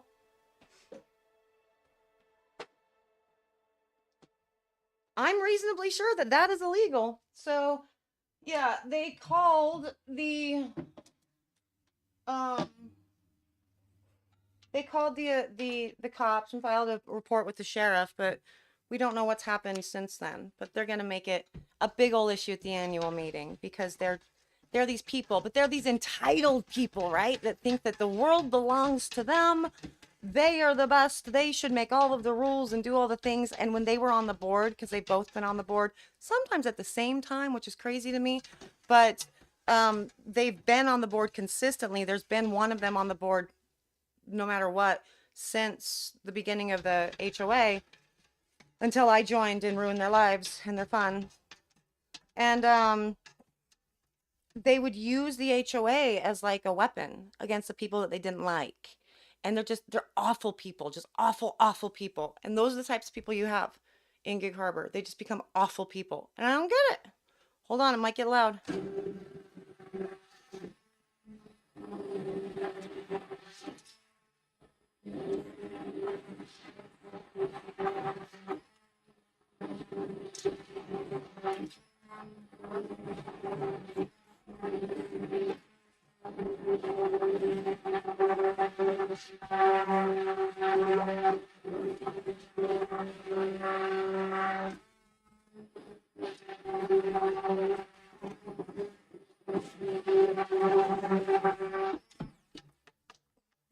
Okay. You feel pretty good. Yeah, that's actually a really good idea, to ask the law enforcement to come and talk about that. I'll put that, yeah. I'll ping that because it is an annual meeting, so more people are like required to show up in order so we can, you know, so we can hit quorum and actually pass the budget or whatever. So I think that would be a really beneficial time to do that and remind people. We have the kind of neighborhood that we have, it's a huge development as far as like space because we're all on like an acre, but there's only like 130, you know, plots or whatever, maybe 140. And so it's a pretty like homey type vibe most of the time. But so to the point that I'm making with that is to the effect of like our postman is actually on our private Facebook page or whatever. And he'll like let us know when the mail is up and just chit chat with us, and we give him presents on his birthday and like decorate our mailboxes, which is also against the law. Sorry about that. And he actually looked up the code and put it on the thing and was like, yeah, no, even if it's a taser, this is still it's a weapon. It's not That's not cool, you know? And so it's been quite the thing, and they have not, I don't know, like they've made no attempt to talk to the parents and be like, okay, again, like really super sorry that we did the thing or anything. I do hope they were visited by law enforcement though, because what an actual shocking thing. And this was coming off of, it was just right after, well, the last incident was something like this was in the summertime when the girls were being stalked. So Aowen and Scout and like 3 or 4 other kids from the neighborhood, from different homes, you know, different families in the neighborhood, were being harassed and then eventually stalked by this other old lady who is also, she's friends with this couple that's been terrible. She was on the board too, and so I didn't do anything actively to try to make her get off the board because like she was just whatever, but once I got the other two off the board, she just kind of left. But she was following the children around. She would hide behind bushes and like areas like the we have like sheds and stuff at like the community park and whatever, watching them, like watching to see if they were doing something wrong. And the only reason that she was doing it or was convinced that they must have been doing something wrong was because they were wearing tails. And she thought that those woke kids wearing tails were bad. And I'm like, I don't even know what you're talking about, like wokeism or whatever with these kids. They just really like playing dress up, you know? I Weird. But yeah, no, so she was just convinced that they were, and she had originally kind of confronted them and told them that they were woke kids and they needed to whatever. And these kids kind of responded the way kids these days do. Basically, who the hell are you? You know? And she thought that was awful. And so she started just following them around because she's convinced that because they're wearing tails, they must be doing the drugs. These are 10-year-olds, you know? Like, I don't. Cool. It was wild. People are talking about it at the high school, Zachary, which the taser? Good. Hope they talk about it everywhere. Yeah, I think it's a good idea to do the cops for sure. That would be really, really nice. And yeah, it was the craziest thing with the kids. And so again, it's just these people are just, I don't know if they hate kids or they hate that other people I don't know what their hang up is. I have no idea what their dysfunction is, but you don't need to be. And I sent this woman a message, an email, after the kids told me about it, and I told the other parents about it, and you know, whatever. And I'm like, okay, well, we'll watch out for it, you know, whatever, whatever. And it continued to go on. It wasn't just a one off on that particular day. And so it got to the point where the kids recorded, like they confronted her. They saw her hiding behind a freaking shed and they ran over there and confronted her. And it was all on, you know, their iPad because they were going over there and they were filming little skits, you know, while they had their little tails on and stuff.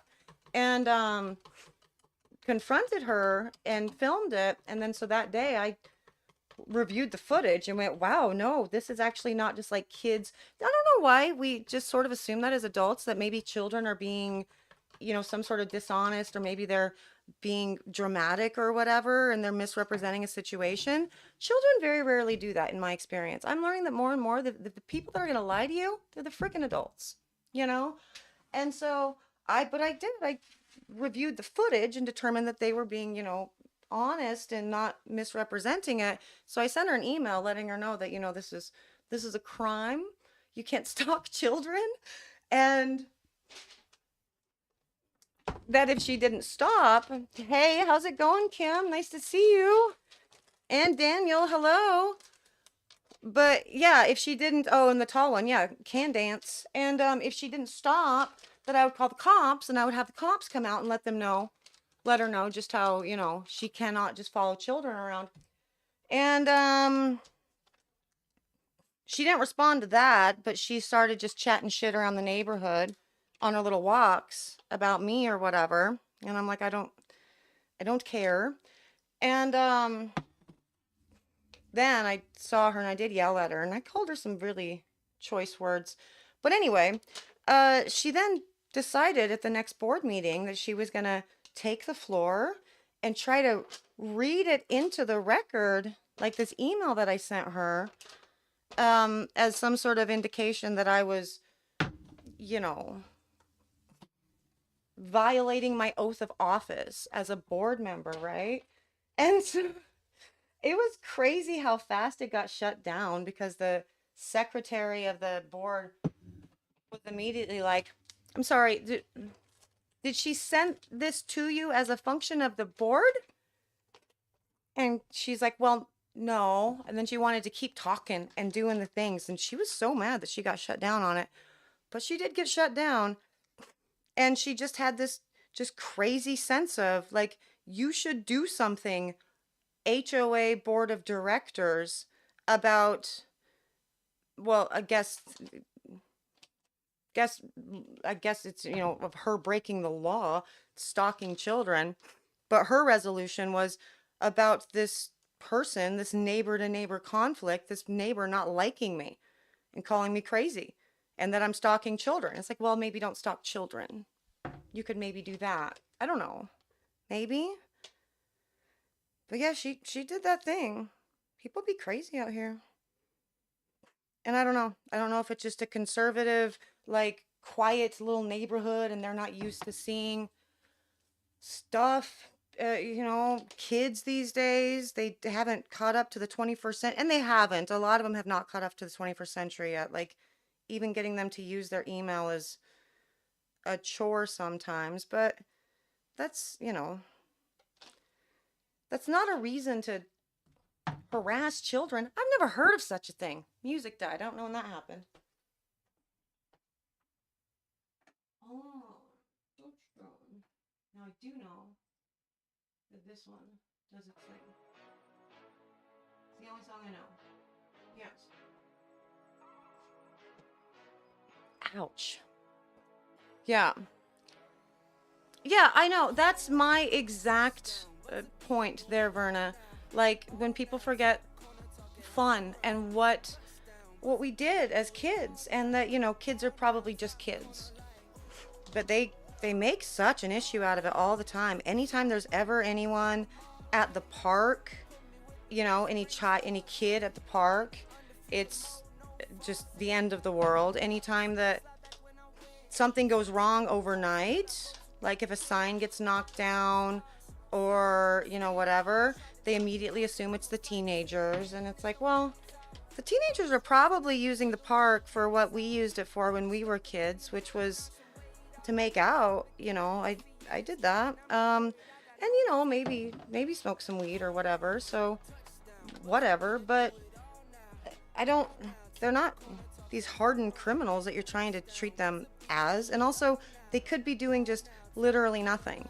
And in this particular neighborhood, the teenagers, they're really good kids. So it's even more frustrating to see them sort of typecast and like stereotyped as just being miscreants because they're young. And I don't know what you want from them. You want them just to be like not out in public? You would prefer that they're all on their iPads and not existing in the, you know, that is dumb. When I was a kid, we were out of the house all day long, all day long, from daybreak to sundown, doing God knows what. And mostly it wasn't to be doing awful stuff. Sometimes we did dumb stuff, dangerous stuff sometimes, but it was never like illegal bad stuff. You know, we were just having fun. And again, the alternative would have been we were at home playing our video games. And that's lame. Daniel says, anytime my dad or his brothers tried to get on us kids about misbehaving, my grandmother was there to tell us all what trouble they had gotten into. Amen. I 100% agree with that. Because all these people have probably done it too. Well, I think this group of people that I'm talking to, they've never done that. They've never done that. And also, neither one of them have children, and they never had children. And so it's like literally this is childless behavior coming from these ladies. Like, you don't, like, so I do think they just kind of really hate kids, just generally, you know? But I don't know. It's infuriating. And, you know, as me being me, I'm not really one to, I do not suffer. Well, I just won't do any of this, you know? I was going to say I don't suffer a fool, but I suffer very little in life. I don't tolerate anything, especially when it comes to my kids. Like, absolutely not. So, yeah, it's a lot. They're crazy. This is getting thick. That's annoying. Let's see. If I do... This bamboo skewer is super, super bendy. Okay, so we're gonna do this. Gonna do a big and a big all the way. Figure eights all the way from side to side. And then I might pull just 1/2 to the middle on each side next. See what this does. So this will be the same process as for the Hello Gorgeous. Just cutting it horizontally in two, and then cutting it, couldn't be me not knowing how to do figure eights, and then cutting it vertically as well to release all 24 bars and the pattern. So we'll see how that looks. So there's that guy. There we go.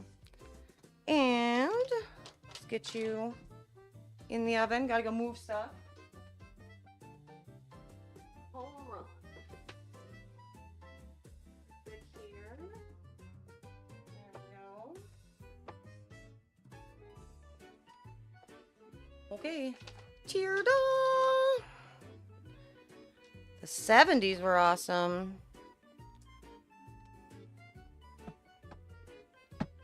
So my mom grew up in like the 70s or whatever, and I don't know, back then you guys had serial killers that couldn't be tracked and crap. It seems kind of scary. I guess we always have those though. It's harder to do these days.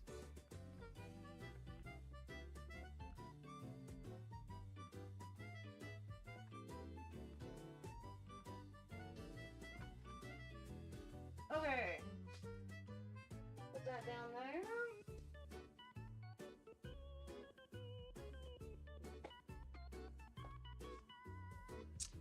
I forgot to put on my glasses again. Now I just called it out, so people are going to notice.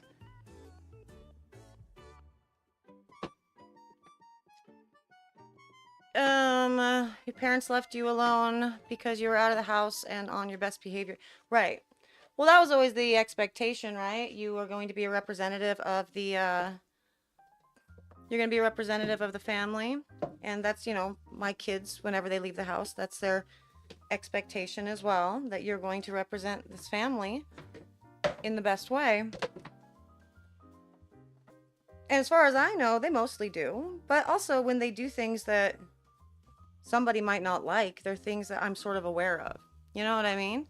Like, I don't get super pressed if my kid's swearing. I don't make swearing a point in my, you know, parenting or whatever. I teach them how to use swears responsibly.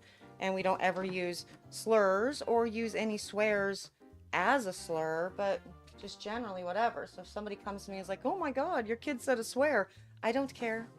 I don't care. That's the biggest thing that's happening with my kids. They're good kids.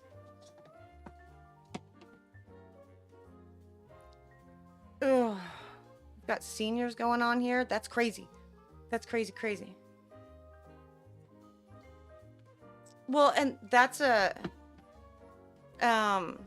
thing, Karen, the social media stuff.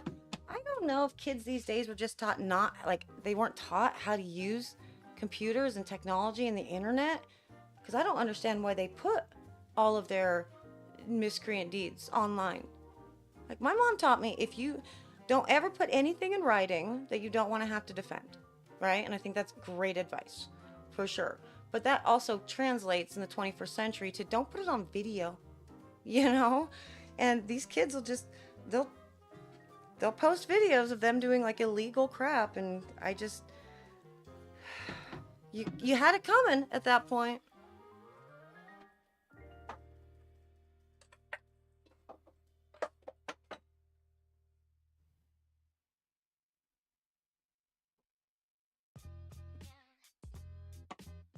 Okay, so we're gonna do some maths here.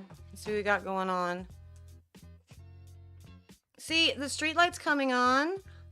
We actually used to, in the summertime, the best thing that we would do during the summer that we would look forward to all day was doing hide and seek in the dark around the whole neighborhood, you know? And that's not something I think anybody would ever let their kids do these days, but it was a fun time.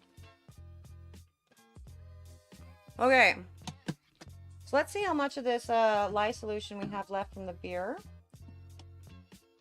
and go from there. We're gonna have a fun experiment. We'll see. Catching lightning bugs, that's amazing. Oh, you're in a place that has lightning bugs. I'm not gonna say where you're from because that's your job if you want to do that. So that's really fun though. That's awesome. We never had lightning bugs. I have experienced lightning bugs just a few times in my life when I've been like in southern states for the summer.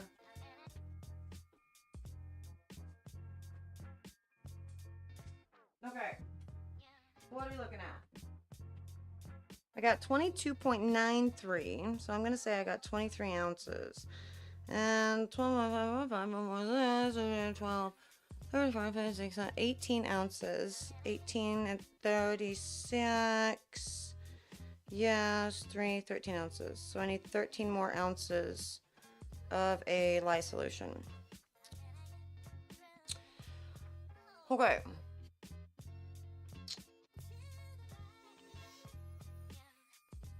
If we do a 1-to-2 ratio, tell you what, we're gonna make some stuff weird. We're gonna make it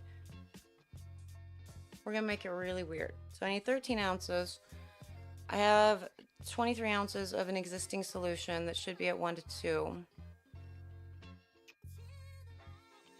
I mean, we did lose some lye here, which means I could be able to do. Okay, so here's what I'm gonna do. If we do, assuming I lost some, so I'm gonna do 4.83 and 11.22. This is what I'm going to add to this. 11, 12, 13, 14, 15, 16 ounces more. So I'm going to put in more oils to this. So instead of 38 ounce each, we're gonna do 2.4.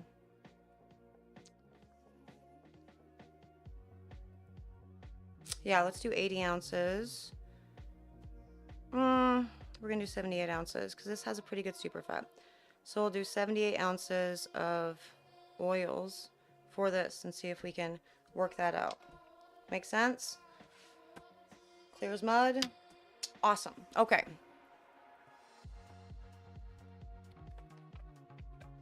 Here we go. We're going to fix this lye solution.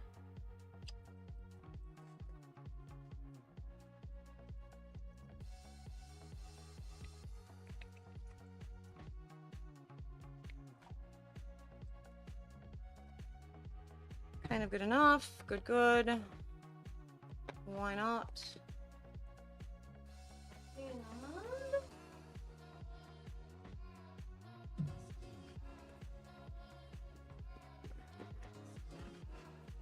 What the hell are fish flies? Sorry, I'm reading the chat. What are fish flies? We have a really interesting thing called like phosphorescence or so. I don't know what the hell it's called. Anyway, in the sound at nighttime when you go out into the bay and you like splash around the water, like glow in the dark stuff happens as you walk around. It's so fun. I learned that a couple years ago during the scariest experience of our life on 4th of July.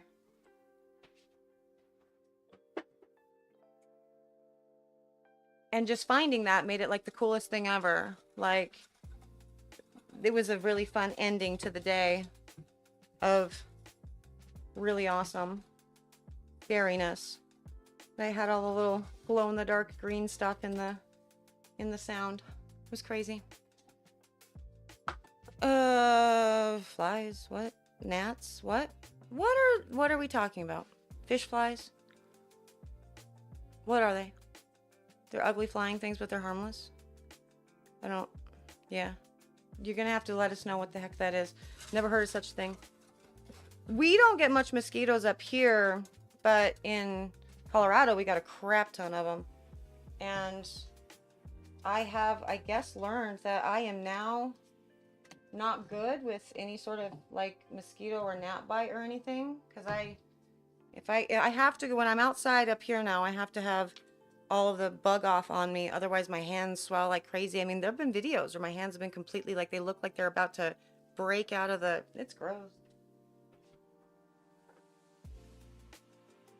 Good times, good times. Okay, so that, what are we gonna look at for? So that's in at 136, so we can use that reasonably quickly. I'm gonna go ahead and put that at the window for now though, and maybe we can cut. Yeah, let's do that.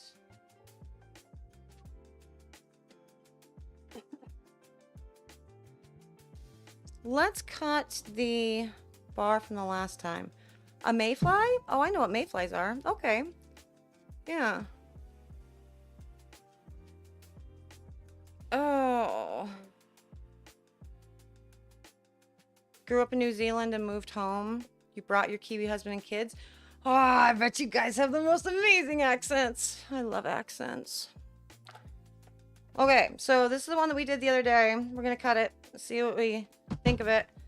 If we like it, we will continue on with the making of the new line. So, yes. Put that there for now. Everything is so messy. Stop. Okay.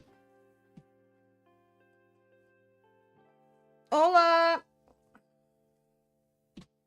Soap and Clay Kidla #1 is home and is with friends. Hold on a second. Hey guys. I'm filming, so let's not be super loud, okay? Is Ghost here? Yeah. Okay. Did you get Violet home? Okay, cool. Zachary says hi. He's watching my live. He's in the chat. Yeah. So he would say night, Zachary. Yeah. Oh, hey, look, you got your shirt back. Good. Okay, so I'm filming, guys, so let's not be banging around in here, okay? Kids are home. Zachary said hi again, Aylin. Yeah. Yeah, you can come say hi. You want to come say hi? Wait, hold on. Yeah. Yeah, good job. There she is. She exists. She's a person. Yep. Yep. She said hi again. He said hi again. Maybe check your messages, buddy.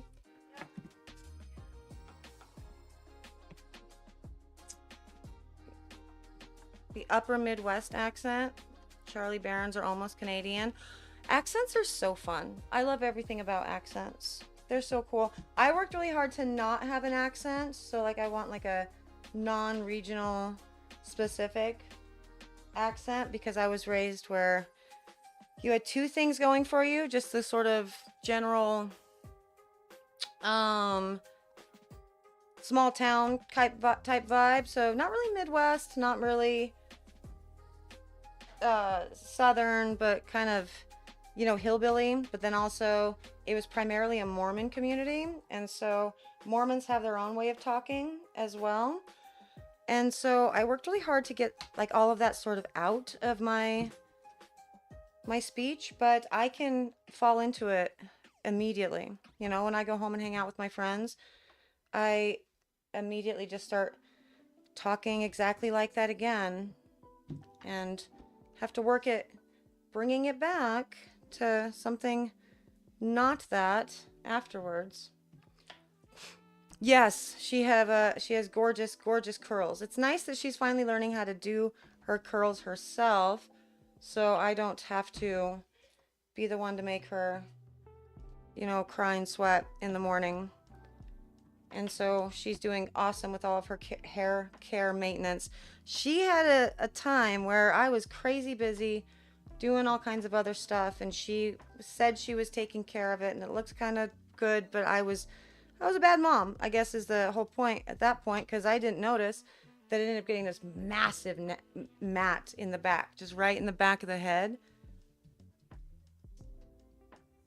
And so as a result, we had to spend hours well, I mean, I did a video on it, like decurling that big old mat, and it was a couple hours, or detangling that mat. It was a couple hours of doing that. And so ever since, she's been real good about wearing her sleeping cap and having her pillow, her silk pillow, for just in case the sleeping cap comes off, but it never comes off, and really doing all the stuff to make sure her curls stay untangled.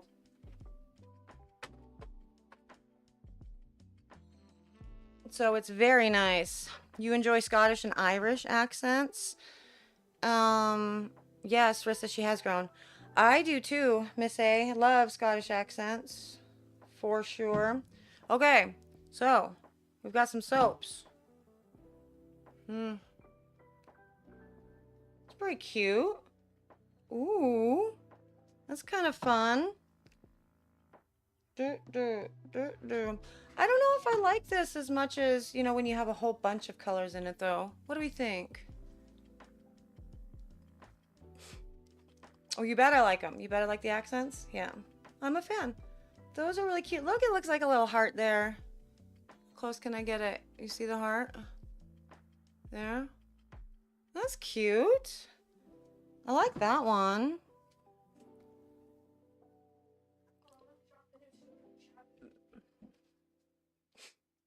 Latasha, it happens naturally. You think it happens naturally when you go home because you're the same?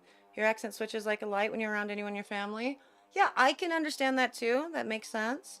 See, I can also pick up a southern accent pretty easily too, because I was, well, my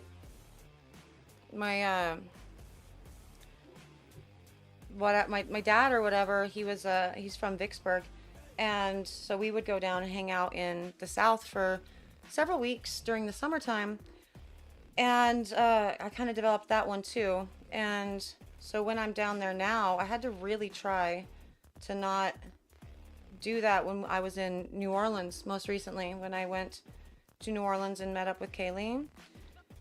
So, but I can fall into it very quickly. It's very, very similar to the one that I have, the, you know, current accent, or the accent that I have from home anyway. Kimberly is of Scottish, you're from Skyrim descent. Scottish, Irish, English, and Scandinavian descent. Yeah, see? Skyrim. It's Skyrim. But you grew up in the American Deep South. Yeah, exactly. Oh, God, I love New Orleans. I love and adore New Orleans. I didn't know that's where you were from. Man. So I had a couple Sudsers message me when they had heard me say that I was going to New Orleans and see if we could meet up or whatever. And we weren't able to work that out. But yeah, next time I'm there, we could meet up, go hang out, do the thing. It would be awesome. So what do you think? Do we like these soaps, guys? I think they're pretty. I think I like them. I think it's fun. 2 colors with this little splash swirl thing. I think it kind of works. I think maybe less color though. I want it more concentrated in the thing. For sure. You don't pick up accents at all, Miss A? That's crazy. Oh, I'm going to stamp these before I forget. So I'll just do that now. And then we can... Oh, we can cut the other one that got really hot, that I soaped really hot, the shampoo bar. And then we can make the black and tan. Okay. Why do those two rows look so different?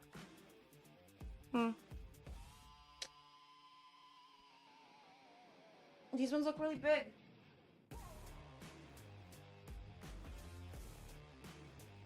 Oh, Kimberly, I'm planning a trip to go to Atlanta specifically to see you. So there's no if. You have to tell me all about your concert and all the fun that you had. I just want to see you and give you the biggest of hugs and all the jazz. We have to do that. We must make it so. Okay. Look at me go, stamping everything right as they come out. Who am I? Who's this girl? Of course, it did sit in the mold for freaking a week, right? Gosh, that's crazy.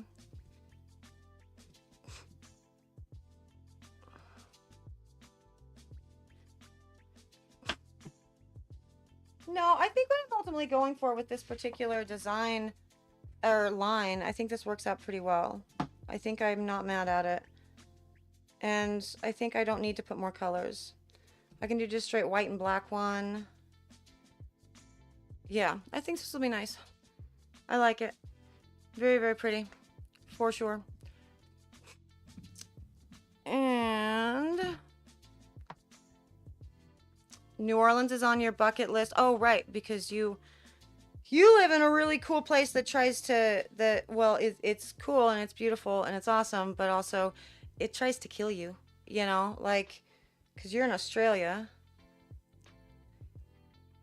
I don't know how you guys survive. You're built different, okay? You're just built different. If it's not the giant spiders or the poisonous snakes, it's the damn kangaroos. The kangaroos. Those are some of my most amazing videos ever. Like, those are the biggest guilty pleasures for me, is just scrolling through shorts of kangaroos bowing up on people, or like coming up to the actual window of a place and starting to like hit it and stuff. I had no idea kangaroos were unhinged, but they are, and it's wild. So that's not where you're gonna go. You're gonna go there. Oh, look, I do have. Okay, good.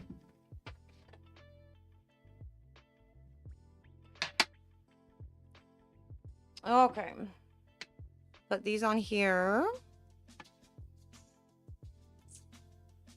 There we go. Louisiana heat is yeah, that's very, very true. It's bad for, and it's super bad for hair. My gosh. The very first time I visited Louisiana when I was a kid, it was very crazy because I would, well, it was Gulfport, it was Mississippi, but then we would just kind of drive into New Orleans to do New Orleans stuff. And it was my first real experience with humidity, because in high altitude Colorado, you know, you live in a high mountain desert, and so you don't have a lot of oxygen, you don't have a lot of water in the air. There's just not a lot of whatever. And it was very crazy to me because you could go from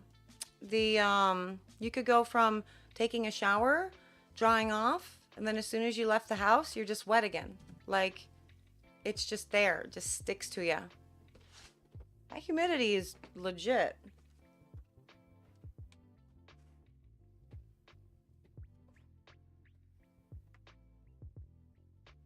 Okay.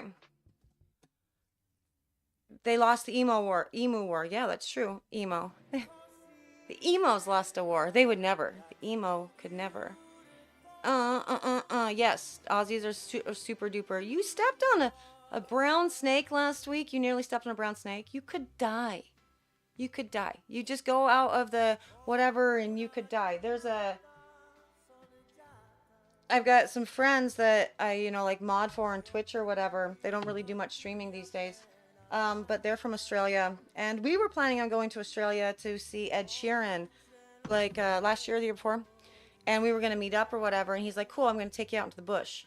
And I've been to Australia. I've been to like Brisbane, but like not actually out into like the wilderness. You know what I mean? And he was like telling me all the stuff that I had to, you know, pack and, you know, bring or whatever, and make sure that you have, because you got to tuck your pants into your socks and, you know, whatever, because things will just go right up your pants and you could die. It's terrifying. It's crazy.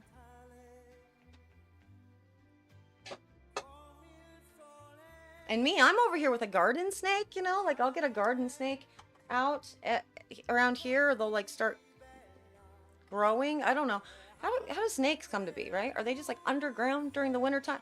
I don't know, but suddenly they'll just be like a bunch of baby garter snakes just like hanging around a place in my yard. It's always a different place. And I am the one who discovers them for the first time every time. And yeah, it gets terrifying. And I can't handle them. I can't handle little garter snakes. I would not do well in Australia.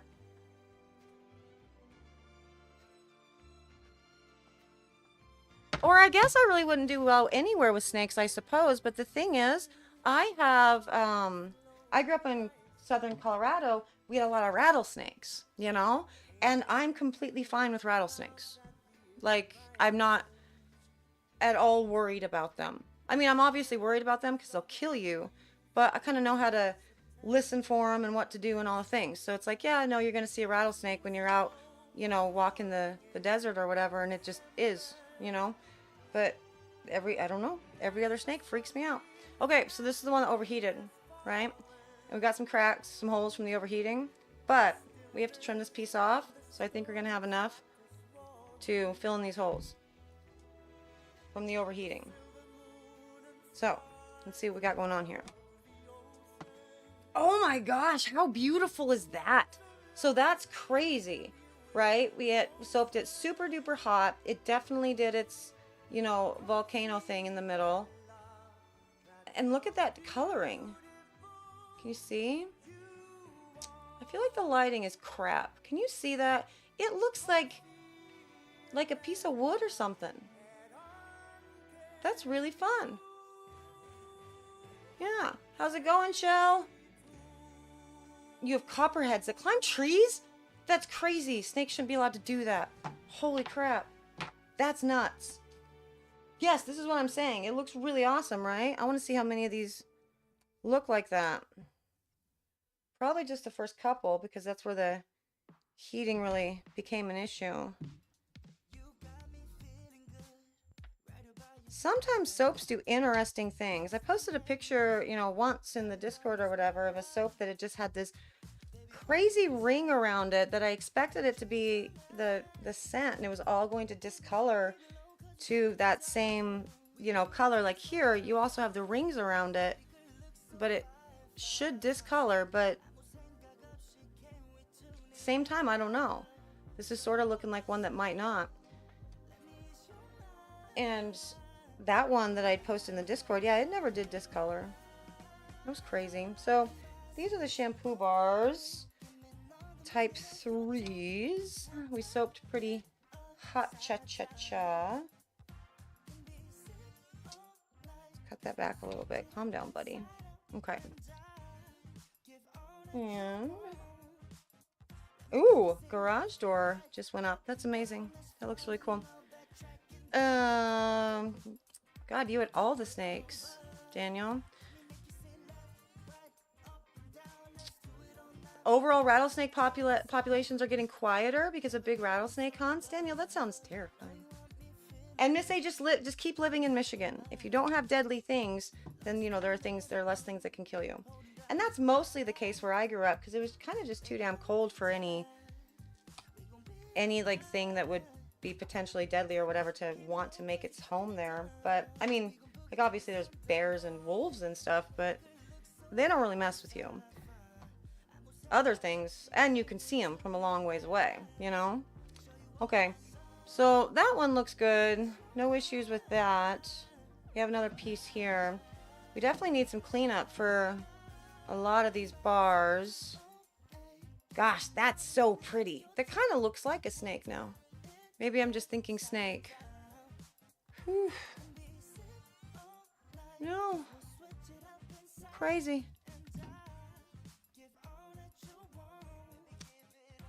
Yeah, I don't know that I've ever, the scariest thing I ever experienced in Oklahoma was a tornado. That was wild. I was not a fan. Couldn't wait to not be in Oklahoma again. We were living in, it was my mom was in grad school, and we were living on like a second or third floor apartment.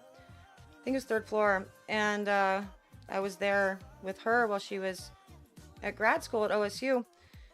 And there was a tornado warning or whatever, and she's just really interested in it, and she's wanting to watch it from the balcony and whatnot, and I'm just freaked out, you know?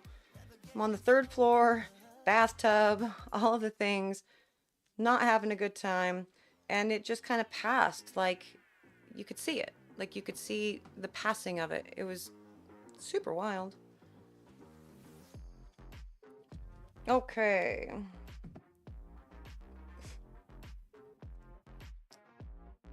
Starfish had a black bear in your backyard last year. Yeah, so we have black bears that live in this neighborhood. So, like I said, we're an interesting part. Like, we have a proper city, you know, Gig Harbor's a proper town or whatever, and we're next to town. Like, it's part of town, but again, big area, lots of trees in Washington State. There's lots of laws about how many you can cut down and all the jazz. And so lots of tree areas. We have a black bear that lives here, and every spring she pops out with one or two, you know, little cubs or whatever, and we just use the Facebook page to let everybody know, hey, the black bear's coming up, you know, spruce or whatever, and we're on the lookout for it. It's a crazy time. Snapping turtles. Turtles are crazy. I was driving through Texas one time, and there was just like a turtle on the highway, you know, just like trying to cross the highway, like a big turtle. And I swear it happened. I was like, I think 10 or 11, but I remember this very vividly. But I haven't really heard anybody since, like from Texas, say that that's just like a common thing. So maybe it was a dream, but I'm pretty sure that happened. Coyotes. Yeah, coyotes are a kind of thing that happens everywhere. Yeah, the tornadoes and the hurricanes that you guys get in that area, that is just so... It makes my head hurt trying to figure out how that happens. I have a friend who was really, really following the tornadoes last year in like the Florida, you know, Georgia area or whatever. And she like posted, as she's given all the updates and stuff about what's going on with the tornadoes, she then posted something about the hurricanes. She then posted something about a tornado, and I'm like, at the same time, what sorcery is this? And it's bad. It's bad sorcery is the answer. We need to not do that. Oh, so it is a thing that happens. It just happens. They will cross the road. It hissed at you. It is a terrible thing. You have tornado warnings into the weekend, Shell? Yeah, I guess that's the time, right? That's the time of the year, I suppose. Is it tornado season? Springtime? I don't know. Turtles really do freak me out too, also as well. I think all things that looks like they should be slimy but aren't slimy are really freaky to me. And this might just be a consequence of growing up in a landlocked state.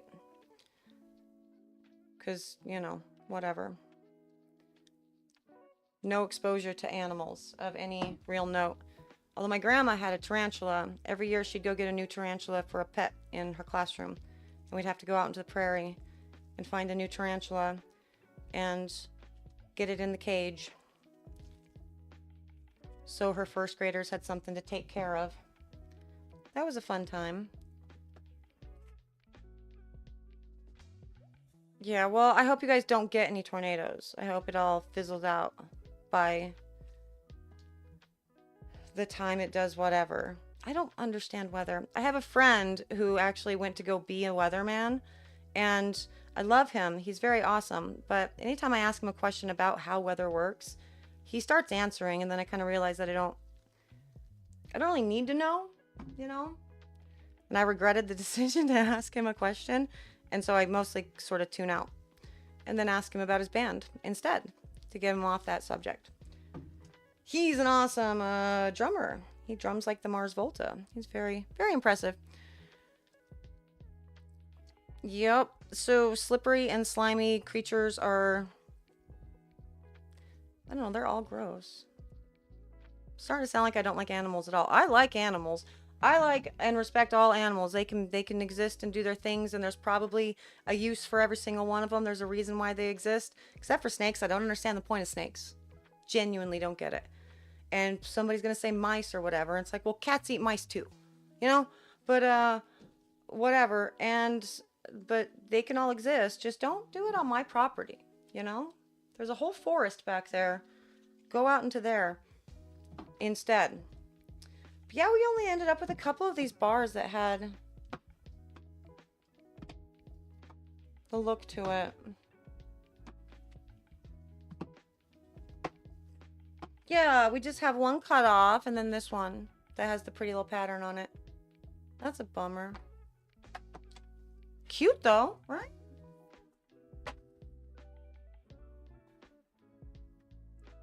Okay, so I can squish you up and turn you into some soap dough. And I'll use this little end piece as part of a bits and bobs. You're going to see the Deftones and the Mars Volta? Oh my god, I love the Mars Volta. They were so cool. What side do I stamp? The not pretty side, right? I'm gonna stamp the not pretty side. And then it'll be just like a fun thing. So whoever gets that shampoo bar will turn it over and be like, hey, it looks like wood or something. It'll be awesome. Wow. Couldn't be me not even attempting to put things in frame right now. Look at that! That's awesome. Hi, Sam. How's it going? Tell him hi. Ants are useless. They are very useless. Yeah, I don't think ants are good for much of anything either. No, I think they are. They have a purpose, right? I don't know. Okay. Oh, shit. Okay.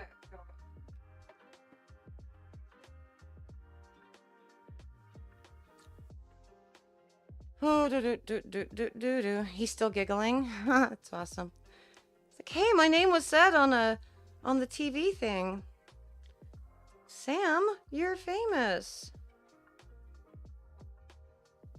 It's fun to think that. I want to be 5 again, you know? What a cool time. Yeah, see, they do something. Daniel's right. They aerate the soil. Yeah, they do stuff. They made a whole movie about it, 2 of them.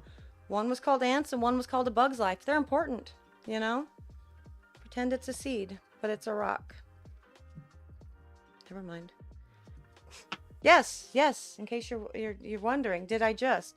Yes, I did. Just ask or use cartoons, animated movies as useful information for what ants do. Because the thing is, you know what? I learned a lot of information from animated movies. Can't tell me that they're not cool. They are. 1, 2, 3, 1, 2, 3. Okay. Stop it. Stop it.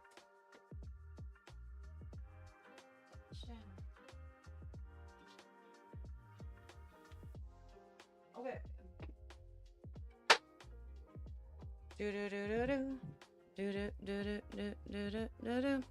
Weta? What the heck is a weta? Huge grasshopper-like things that bite with powerful mandibles.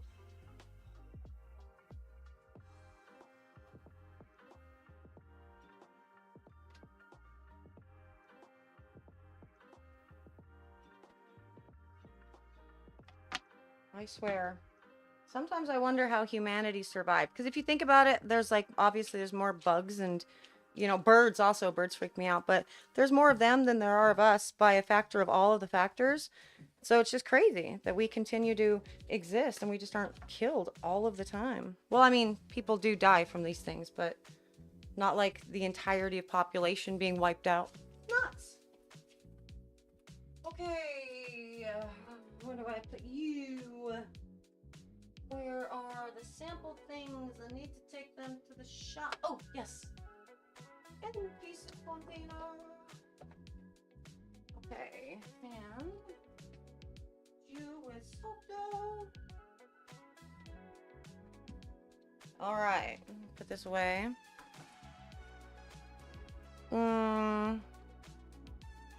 White tail spiders are a problematic insect in New Zealand. Whew. Man. Shell's about ready to do a first pine tar soap. Any suggestions? How about percentage of use? Miss A's going with 10%. Sure. For your first time? Why am I on this stage? I'm just doing nothing. Here I am.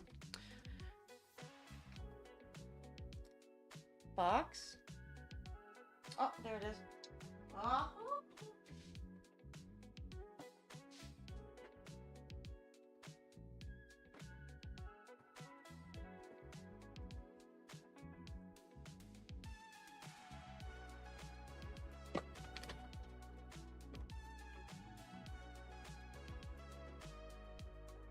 Daniel, what do you want to try frankincense in?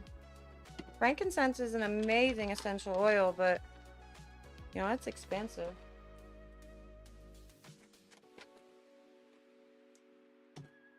See if I can manage to make a mess. And if I do, you're not going to see it because I'm not putting you on that screen. You guys cannot see it if I make a mess. Not again. It's already been too many messes today.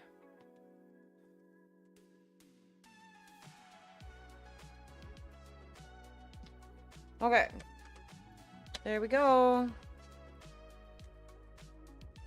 Oh, yeah, Rissa, it's the most confusing thing ever, and I need to fix it because Rob was here and asked kind of like the same, basically the same question last week. And I didn't really understand what he was asking, so I was like, yeah, totally, it's not a green screen, it's, you know, whatever, and I played with soap.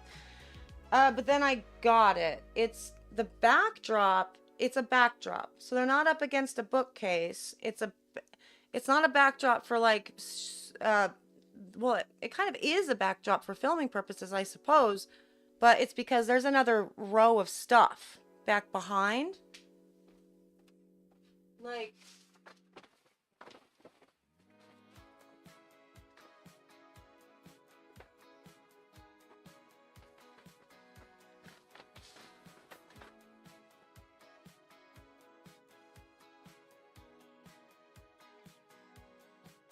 Like it's open shelf, you know? And so there's another row of storage back there, but it's ugly, you know? That storage is ugly. And so I wanted to cover it to make it not look ugly. And I don't know. It ended up looking probably confusing, but this is pretty confusing too because you can see through the shelves and there's just like the messiest of backstock and crap back there. And so it's a lot, you know, there's a lot going on back there. So I should probably put like a white or a black or something, I'm thinking. Yeah. So yes, I'm hiding stuff. And it also has to be pretty, you know, like when you walk in, because that stuff behind the soap is the pretty part. And so when you walk into the room, I want to see the soap, not all that. Not my secret shame closet. You guys have a secret shame closet in your house, like the closet that everything gets like thrown into when you know your mom's coming over? That's what that back area is for me.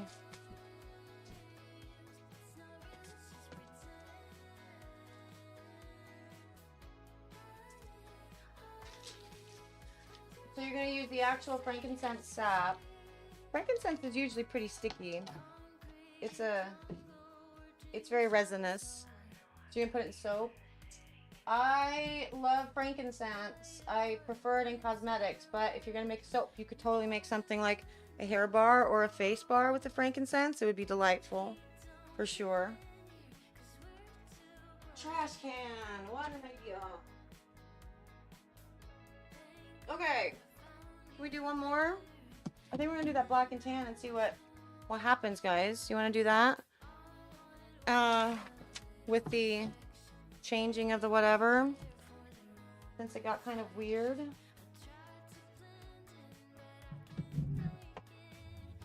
Heavy.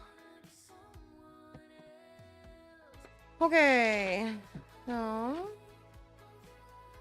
do that. Do that. And I think I'm done lining things for the day. And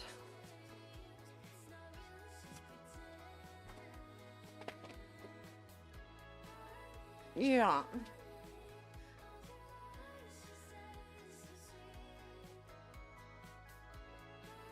So yeah, starfish, the last video, the last time I did stuff in front of the soap rack,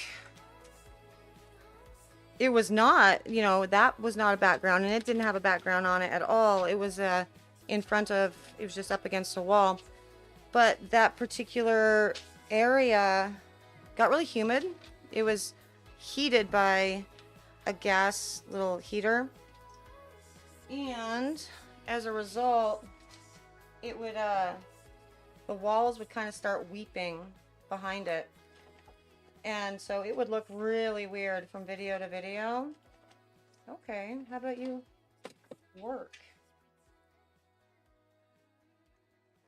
And does interesting things for the curing of soap too, and obviously bombs and everything.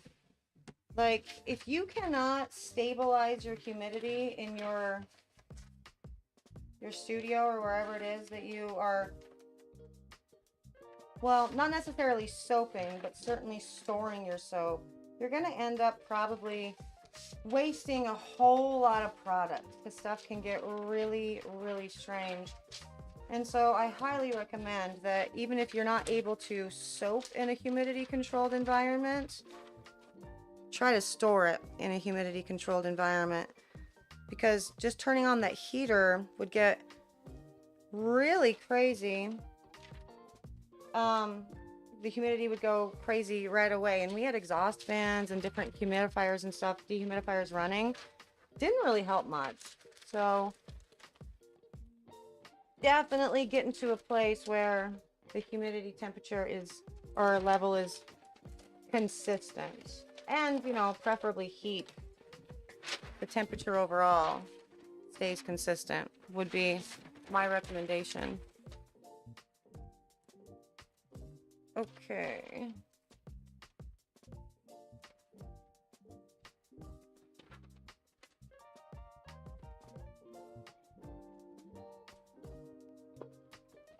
Yeah, Kim just said, it's all the closets for you, for your secret closet of shame.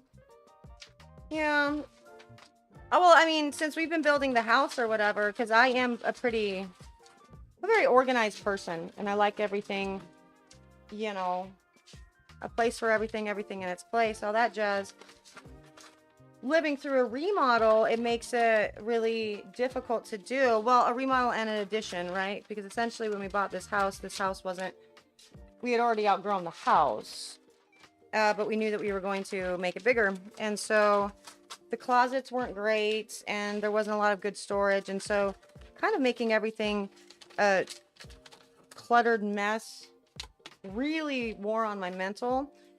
And so as we've been building the new stuff and everything, every time I get to design a new closet or like a pantry or any sort of storage thing, I love it. I love it so much. It's like the best time ever for me, and I will get just very analytical about it and just very fastidious with the sizing of all of the things and all the whatever. And so I have like a perfect pantry that everything is, the storage is maximized in there, and all the containers are the same, so you won't, all of that. And so I have gotten into that habit with the all the storage areas and closets and everything throughout the entire house, and it makes it nice.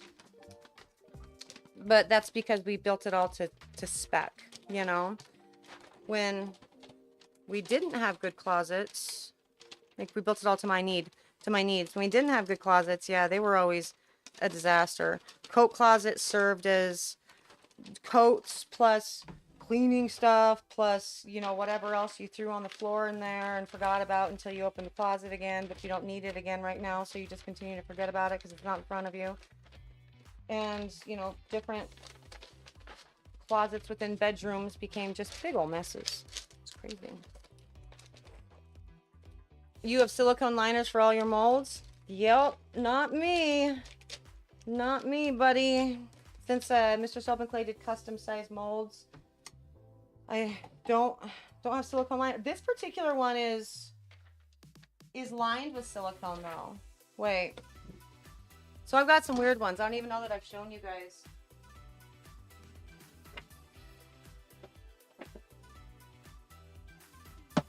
So now we're going to go through the different weirdness that Mr. Soap and Clay has done over the years as prototypes to see if, you know, we can build a better mold or whatever with my bar specifications in mind. And so this is an acrylic one that he made, right? And so these things all release and they have little pins that go through the entire mechanism. And so you can release every single side of the mold when you take all these things off. And so they have these rods there that go all the way through to the other side, and then you have rods that go through the top as well to keep everything, you know, together.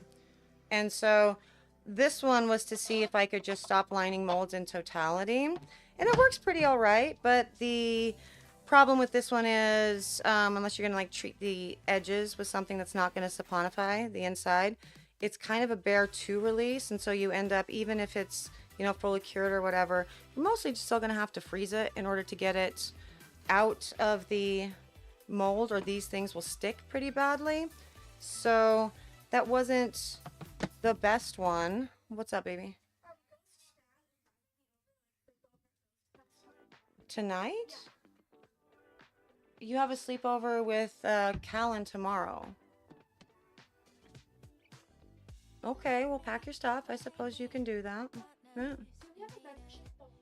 No, we don't have a membership for Y anymore. What? Okay. I'm filming. I'm on live. You wanna say hi to the people on YouTube? All right. Sounds good. Yeah. Thank you for letting me sleep over. You're welcome. Go pack your stuff. Toothbrush, hair things, all the jazz. Okay. So I'm picking you up after the Y? Yeah. That's okay. He's picking up after Y. You going to Y right now? She's 6:30 to 7:30. She'll be Groovy. Okay, sounds good. So you'll be ready by then? 7:45. All right. I like shoes. Yeah.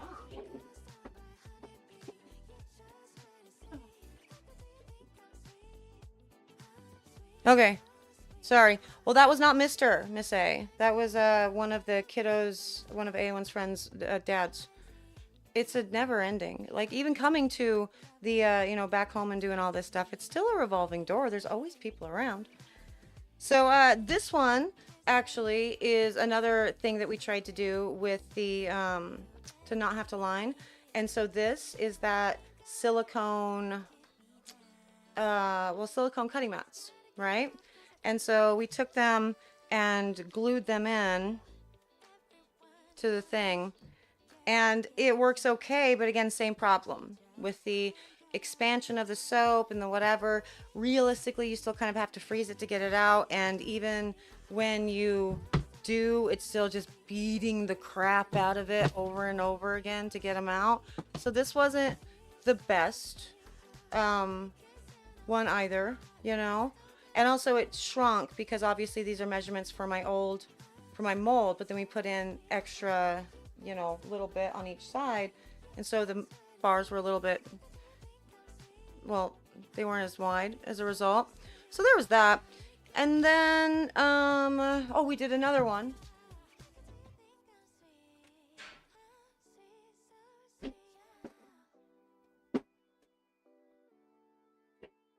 Bye, have fun at the Y. And then this is another one that we did, and see the white in here. So that's silicone caulk, right? And so we took the pieces of, this is just MDF. Again, these are all just prototypes. This is why they're not at the shop. And so we took silicone caulk and put it on and then smoothed it out and, you know, whatever, to seal all the edges and everything. And this one works pretty okay. But also, if you scar the caulk, it'll start chipping away, right? And so you have to be kind of careful with that. And it ended up being, as you can see at the bottom, pouring into, I don't know if you can see that at the bottom, this area right over here, pouring into it, and the heat makes it start to bubble. And so I really don't know if we can get a goodish angle of that. Probably not. But so yeah, that one's kind of a weird one too, with that. But we've done a lot of different tests of trying to make the molds not have to be lined, instead of just pouring my own silicone molds. Because I know it's a possibility. I have the freaking kit, you know, the silicone pour kit. I've made my own mold. I didn't want to do it. I don't know why. So we went to these big lengths of whatever, testing stuff.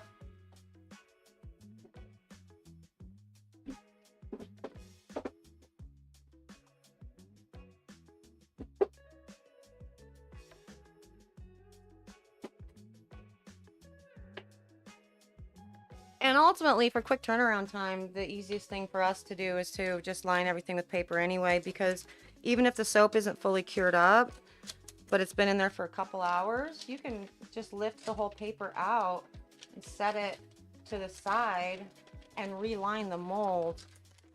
So that's kind of just worked for us the most over the years. But lots and lots of weird experiments that we've done that I haven't told you guys about because, well, they don't work, you know? Well, so you can get just a silicone pour kit, right? And so you can create your own casts with silicone. It comes in like 2 parts, like a part A and a part B. And you pour your cast, and then you just peel it off of the thing that you want it to be. And so you can create them. It's totally a thing.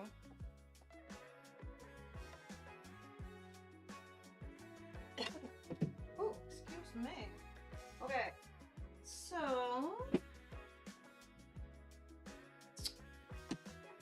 let's try this beer soap. What do you think? Want to try the beer soap?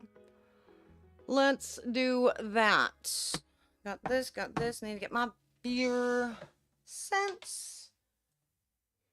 Okay. Watch down.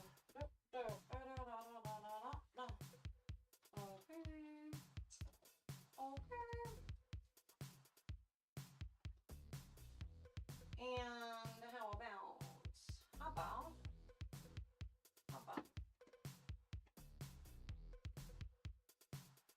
how about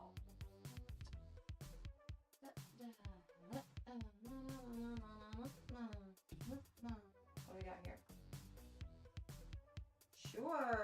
Sure. Yes. Okay. So this will be the bottom part. See you later, Zachary. Have a good night. So yeah, Starfish, you can just get it on like you can buy the small versions in like a hobby store or whatnot. But if you're wanting to make like big molds like this, you obviously need more. So it'll be more bang for your buck to get it from a supplier type store or like a box store like Home Depot or whatever you end up having. How's it going, Soapy Fluffs? Yeah, so studio tour, actually, I have the whole process filmed, so we made a new little studio here to do this stuff with you guys, and I have that all filmed. I did the whole thing from like drywall and putting floors down and lighting in to installing all the cabinets and everything, and I have my blueprint with all my measurements and everything. So the size of the counters, the type of drawers that I use, the type of, different risers and, you know, just all the standards that I use. Because I thought it might be a good idea to give you guys, if you have any, you know, questions about building a studio or whatever, measurements and stuff that I found work, and also things that don't, and why, and, you know, sort of where I get things on the cheap and how they've fared over the years of being abused. And so that's coming up as soon as I have time to edit it. I mean, sounds like I can do it tonight. I don't have any kids, so that could be cool. Or I can play video games. So I don't know. I don't know if I'll edit or play video games.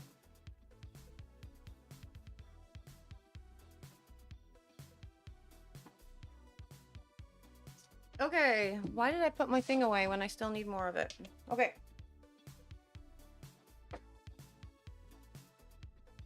I say okay before every step of every process all the time.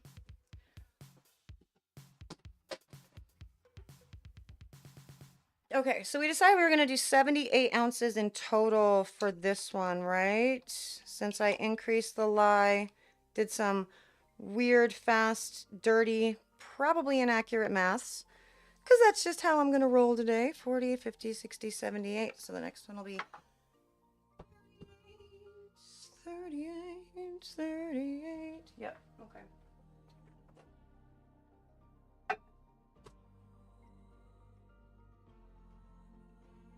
So we will do that.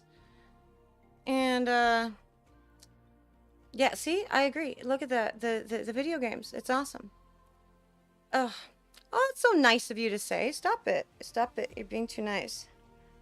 Every time you see my fierceness, you remind me of Helen Reddy. I'm Woman, Hear Me Roar. Well, I appreciate that. I don't think you can say that today. You're gonna have to rewind this live and go to like, I don't know, like 5 minutes in, where I blew up the beer lye solution. I don't know that I was fierce in that moment. I think I was more just idiotic. It was a good time.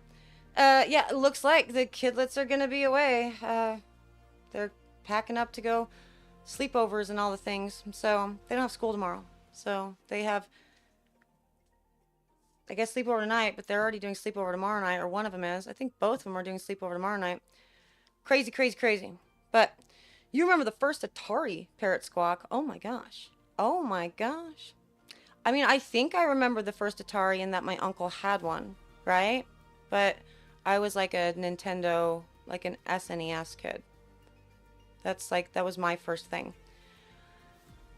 Shell would love to hear a story time about how you decided to start Soap and Clay and how I went about it. Oh, okay. You know, I don't know that it was super like fireworky. Soapy Fluffs. It was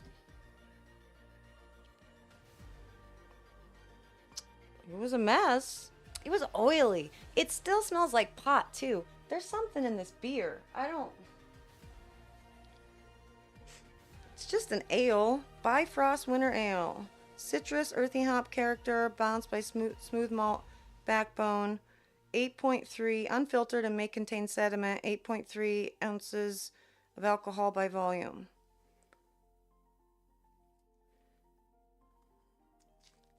It's from Seattle. It smells like weed though.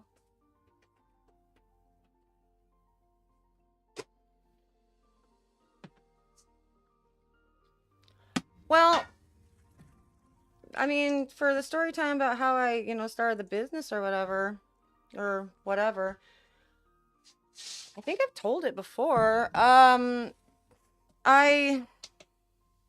always been super into chemistry, right? And I got my education in a lot of things, but some of those things were, you know, chemistry and, well, the sciences, chemistry and biology.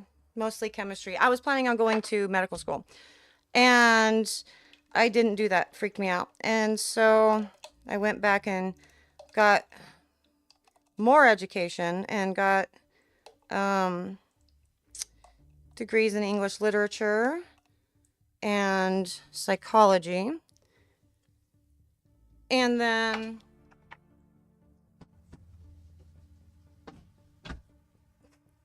but, you know, I then I went into IT after all of that. So none of my education, none of my degrees were used. And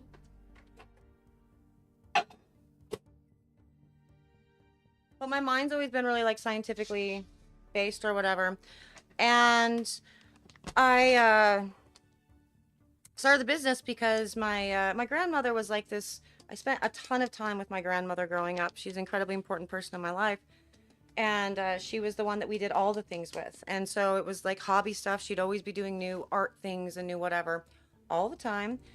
And we would go along. She'd teach us. And so she would teach us how to paint with Bob Ross's Happy Little Trees. She would teach us how to make dream catchers. She would teach us how to make oil lamps and like hammer the metal to go around it. She would teach us how to obviously to quilt and to do, point is everything. And, obviously, soap and baking and cooking and all of that kind of part of just living, when you're living in a small kind of rural environment. But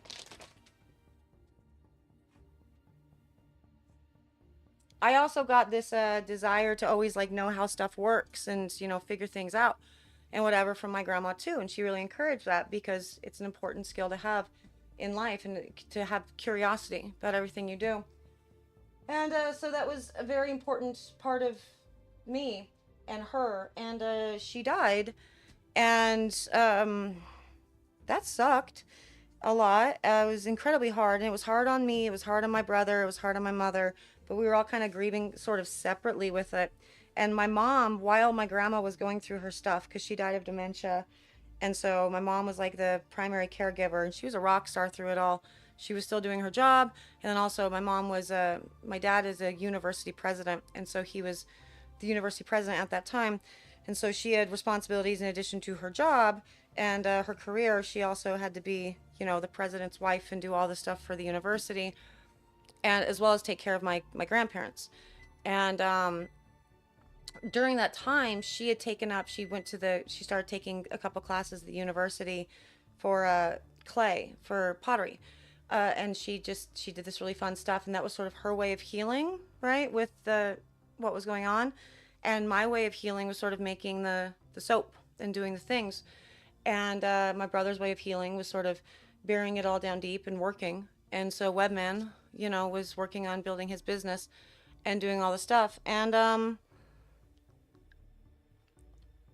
when she died, I just decided that it was probably a cool idea to sort of honor her and the kind of person that she was and take the values and everything that she instilled in us as far as, being honest people, being, resourceful people, being, whatever. She was a teacher. She was my first grade teacher. It was crazy, but she, and to take that and put it into the business to honor her, and so Soap and Clay was born. And my mom, the whole idea originally was going to be, we would start out like selling like pottery dishes and stuff, like soap dishes or whatever. And so that was going to be the clay side. And then once we went brick and mortar, we would do, pottery classes and whatnot. And then also the soap. My mom was in a place where she couldn't really do any of the pottery at that point. Cause she had a lot going on and she was starting a move up here. She had just moved up here. I'm not sure. I don't think she had moved up here yet. I think they were getting ready. Like my dad was retiring and it was a way to, whatever. They were busy. They were on their, I think they were moving up here when I started the business. And yeah, so I had to find a way to kind of shoehorn clay into it, that made sense. And so that's what I did. I started playing with clay soaps and everything in order to make the business name make sense, because we had already started the process. And so Mr. Webman, designed the website and did all the things there. And then my mom was eventually going to come in and do the pottery stuff. But in the meantime, we needed to do the soaps. And so I did the clay soaps, and I started out just on a shoestring budget. You know what I mean? We took no money out or anything for it, but when I started, I had a full service, business website launched. Didn't do Etsy or anything like that, and did less than $10,000 startup. Like significantly less than $10,000 startup for it, and But that said, I didn't have to pay for my website at that point. You know what I mean? And so it started paying itself back immediately. I started with the marketing stuff and everything on Facebook with my friends and, you know, all the things. And it paid off. It paid itself off the first day, you know, and I'm like, groovy, cool. This is like a usable model. And I was also doing booths and, you know, whatever at that time. And we found out a few months in, probably 4 or 5 months into the soapy business or whatever, that booths were a lot. It was a lot of work. And I had big ideas, you know, like I always have. My booth setups are so freaking extra. Like, you would die. I've brought in full bookcases to line things. I've rolled in freaking like carts, like, you know, like produce type carts that you would see in, like, you know, the Beauty and the Beast movie, you know, whatever. And so, and it's a lot. And so I wanted full walls so it could be like a whole like in-shop experience. And so Mr. Soap and Clay had to figure out ways to make this vision in my head work, right? And so he would do things like, I guess I can just be on the main because I'm not making soap at this point.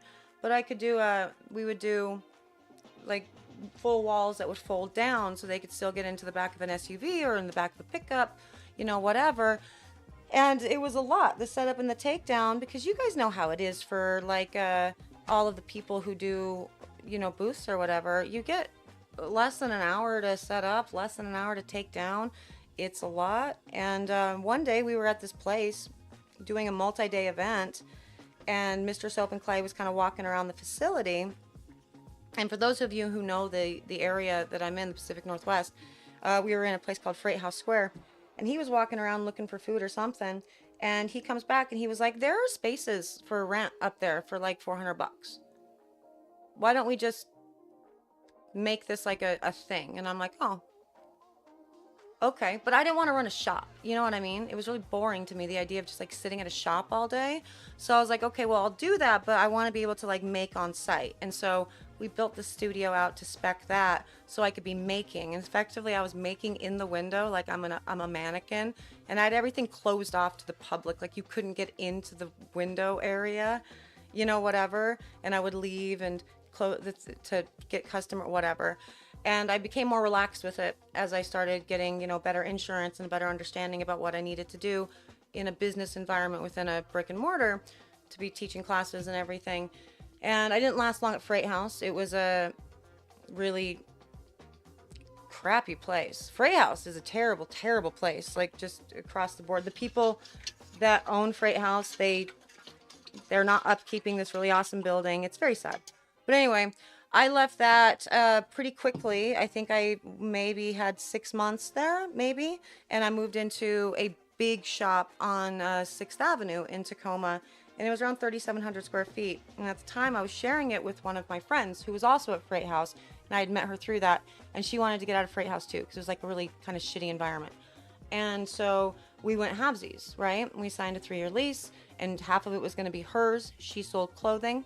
The other half was going to be me. I did soaps.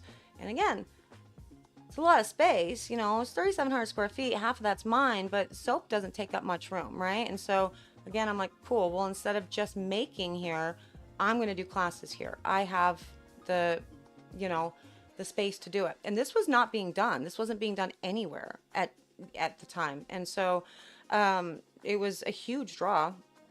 Bath bomb classes, soap making classes, lotion classes, just booked all day, all the time. Every session that I put out, they're immediately sold out. And so because it was great for birthday parties, it was great for wine, you know, mom night things. It was great for date nights. It was great, all the things. And so that went down like gangbusters, and obviously brought in, just being brick and mortar, a new level of income to the Soap and Clay, you know, whatever, which was good because it was just website based at that time. So I was doing both brick and mortar and website online sales.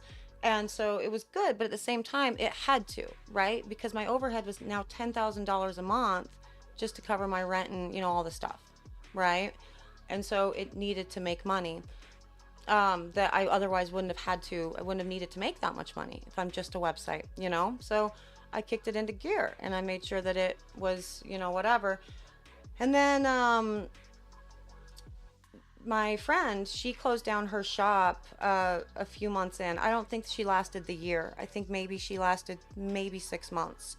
And she closed down her area, and then so the whole area was mine. And so at that point, it was just game on. We did full classes, pottery painting, you know, and all the jazz there. Brought in a kiln, we're firing everything on site, just kind of learning as we went.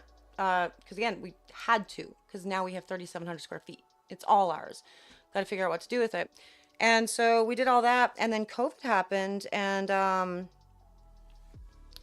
was a good thing, but a bad thing for me. I learned that I didn't want to do this anymore. I didn't want to be a retail, like I would tell people, I went to school and got a crap ton of degrees, so I didn't have to work the weekends, you know? And so COVID shutting us down, we were properly shut down for a few months with COVID, as far as like brick and mortar things are concerned. And then for classes, they didn't come back for another year at least, like in-person classes. But I realized during that time that I was tired and I didn't want to do a retail facility anymore. But during the time that I'd been there doing the retail and doing all the classes, I'd also picked up wholesale accounts, and I'd never really considered wholesale accounts, you know, and it was never part of my business model, right? But people would come to me and be like, hey, I want to buy your, you know, whatever. And so I looked at it, thought about it. Is this a good, you know, solid move moving forward? And ultimately, yes, it very much is. There's a lot to be said about, you know, wholesale accounts. So that has continued to grow with my business. Whether or not I'm doing a brick and mortar, whether or not I'm doing classes, whether or not I'm whatever, my wholesale accounts continue to exist. And so that was kind of what I realized when I was doing, you know, during COVID, that my website and my wholesale accounts were already covering my overhead at the shop. And it's like, well, if I'm covering that just with the website, you know, with website and wholesale, I don't need to do this other thing. That's just, Scout's first memories are in the shop. You know what I mean? Like she literally grew up in that whole shop, AON too. And so it got to a point where it was just a lot of work. And so kind of went back to, now I have a facility and a brick and mortar, but it's basically just warehouse now. I do private classes and birthday parties on request, and I'm always booked out for those, but it's no longer a retail facility where you can walk in and shop, because I don't want to work those hours. And so now it's primarily just a warehouse facility where we do all the making and everything there for the wholesale accounts that continue to grow and continue to pick them up. And it's good. It's really good money for that, because, you know, when you have a grocery store ordering, you know, 6,000 units a month or whatever, it's nice, you know?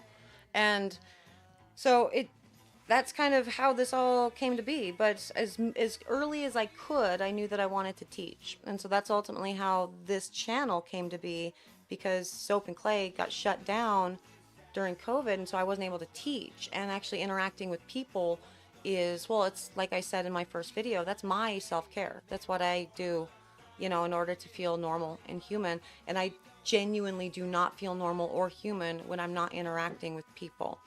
And so I started doing the teaching and everything here, and that's why this particular channel became what it is. It's not like a pretty, everything is like curated and, you know, perfect and, you know, whatever. It's the good and the bad and the ugly of the soaping world, you know. And when I mess things up, I'm going to show you why. When I do experiments, we're going to talk about them together, and we're going to talk about all the scientific backing behind it, so it is a thing, and all the jazz. And so the teaching aspect was something that I knew I always wanted to incorporate because of my grandma. And I think, I don't know, I think just keeping her in mind and, you know, always making sure that I maintain her values and the things that she taught me to be as far as being a good person, it's worked out well for me, and it's helped the business succeed. But yeah, that's it. So, hi, Miss A. All right, good night. I'm sorry I went off on a big old thing, but somebody said they wanted a story time, and apparently I can't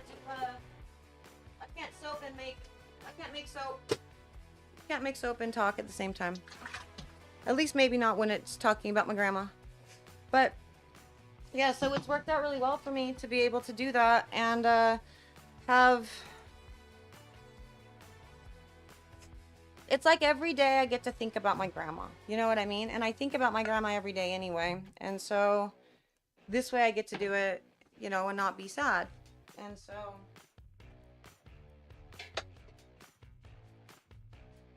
kind of works out well, I think. Well, I appreciate you, Kathy. Okay. So I'm gonna mix this. It might get loud, okay? Let me know, or I'm sorry.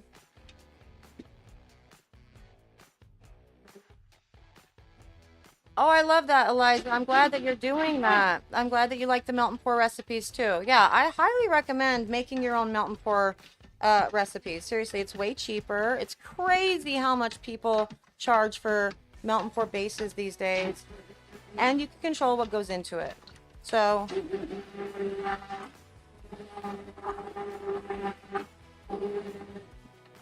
but yes, Latasha, I agree completely. You have to have your self-care, and that's kind of what it had become when I was doing the business stuff. Like I'm telling people and teaching people how to self-care or how to make self-care products, and like part of my whole business model and like my branding and everything was about that self-care, and I wasn't doing it for me.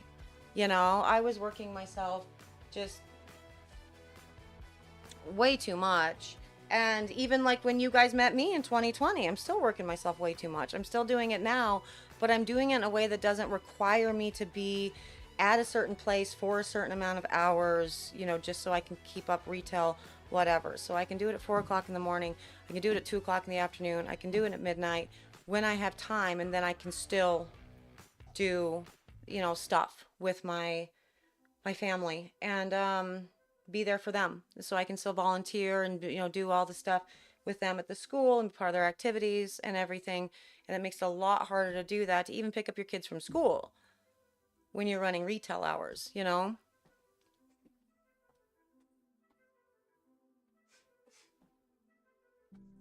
Yeah, that's true. Shell totally gets it. Shell totally gets it. You know, she said that she's with her dad every day. She has a beautiful story about her father and the soaping journey.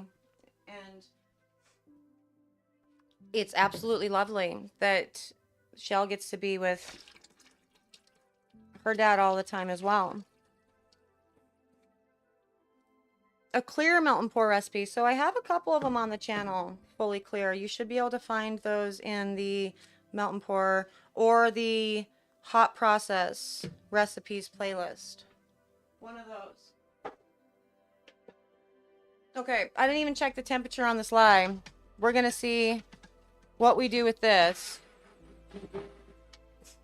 Yeah, I like being able to do, you know, more natural stuff. You don't have to put the crazy solvents and stuff in it. When you understand the chemistry of how melt and pour differs from actual soap, it starts making a lot more sense. You know what I mean? It gets easier.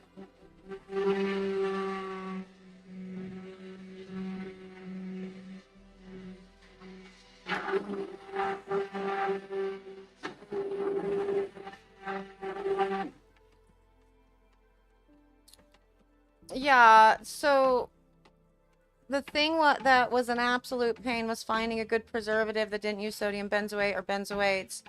Too many are allergens for me. I mean, that's one of the reasons why so many of us start this soapy thing, right? And whether it's hobby or doing a business, it's a lot of it is because we have some sort of allergen, like Miss A, coconut. Going down that journey of finding, you know, doing strictly coconut free products and everything, that's a lot, you know. And so getting into it to be able to eliminate and know exactly what's going into your stuff, and that you can be happy to give this to your children to use, to your parents, your husband, your brother, your friends, all of the things is good. It's important, you know. And then you can stand behind your products and all the jazz. I talk about this a fair amount in I think it's maybe the shampoo deep dive, but I want to talk about it more in this video that I've been working on for a year, hundreds of hours of footage of things just existing, like glass just existing on, or lye just existing on top of glass and being heated, all this. Anyway, I want to talk about it more, but the idea that these sorts of things, when people say like, oh, well, shampoo bars are bad for your hair, for example, well, shampoo was a newish invention, you know, and it, while it did some good things for, you know, hair and made it ease and all the jazz, and it was really good because in times of like rationing and wars and depressions and whatnot, you're able to use some synthetics and some surfactants in order to do that. It also came with a lot of problems, right? We ended up with more problems, or we ended up with some problems in our hair that we didn't experience before. And a lot can be said about, you know, if you're wanting to go the full natural route, getting rid of things that can be, you know, bad or whatever for your hair and can lead to different hair losses. And then obviously you start getting into the different sciences with potential cancers and all the jazz. And that's a different focus. Those aren't things that I'm necessarily interested in, but doing more kind of natural things to keep, I don't know, back to basics, I am a big fan of. So there's a lot to be said about being able to control those things. Hello, Brenda. Shea butter and tree nuts. People, you're allergic to shea butter and tree nuts? Holy, that's all of the fun things in life. That's no fun. Yes, you use alcohol within the melt and pour to get clear. That is correct. Alcohol and glycerin. You found non-palm based glycerin too. That's awesome. I love that.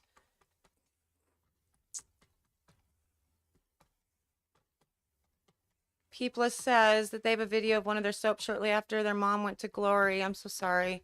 Where she apparently haunted the camera. First time she joined me making soap. Aw, that's amazing. It really is. And it's cool that you have those experiences and, you know, whatnot. And I've been fortunate enough to have, you know, Sudsers share their experiences and their conversations and their, you know, histories with their parents and the people that they've lost with me. And it's an honor. It really is that you would you know, let me have a piece of that, you know. And it's a very beautiful thing when you can connect the thing that you love doing with the people that you love.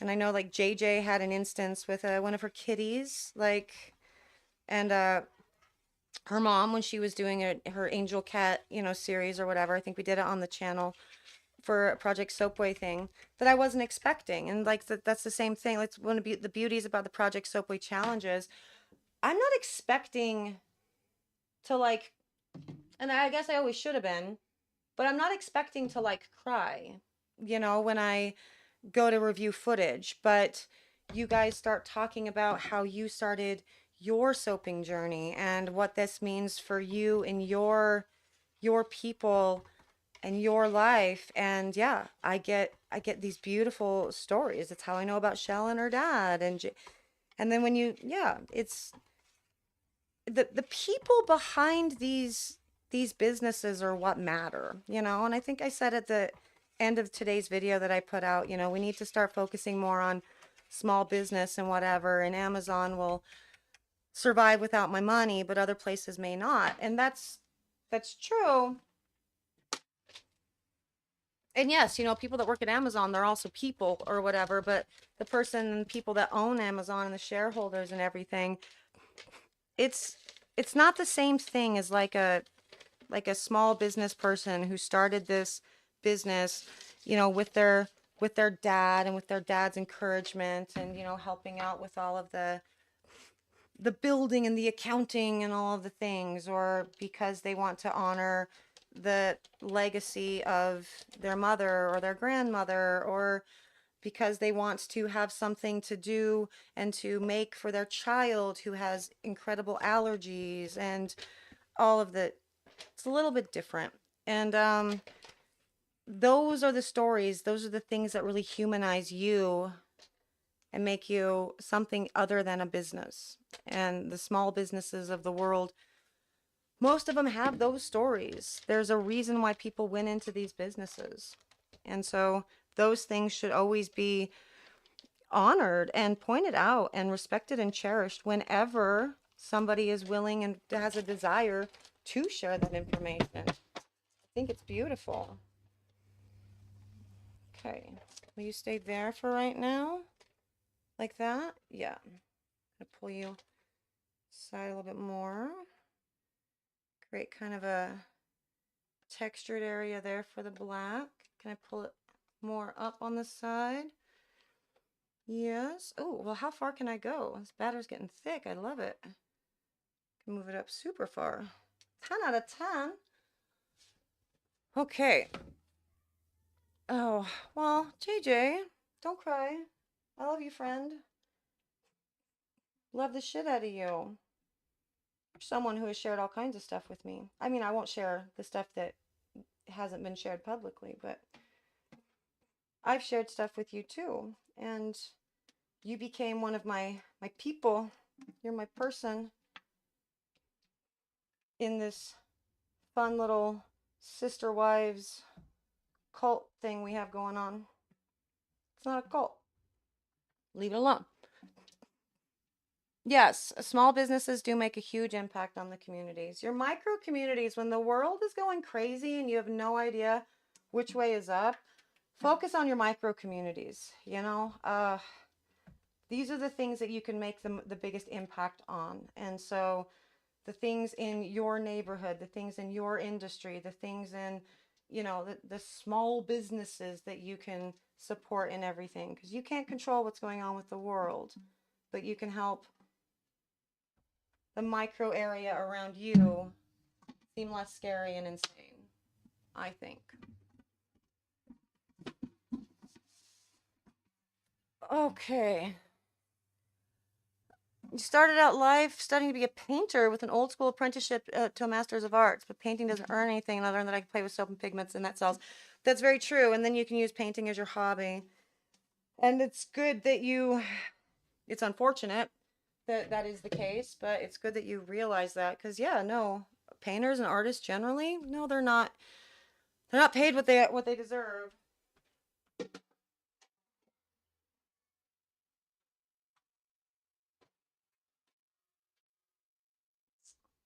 And then you always get those people who are like, because they know you or whatever. Mr. Webman is like that too, because he's been well, he's an incredibly talented artist just across the board. Every medium that he's ever messed with, he's been extraordinarily good at. And this is amla that I'm putting into the top part of the black and tan. And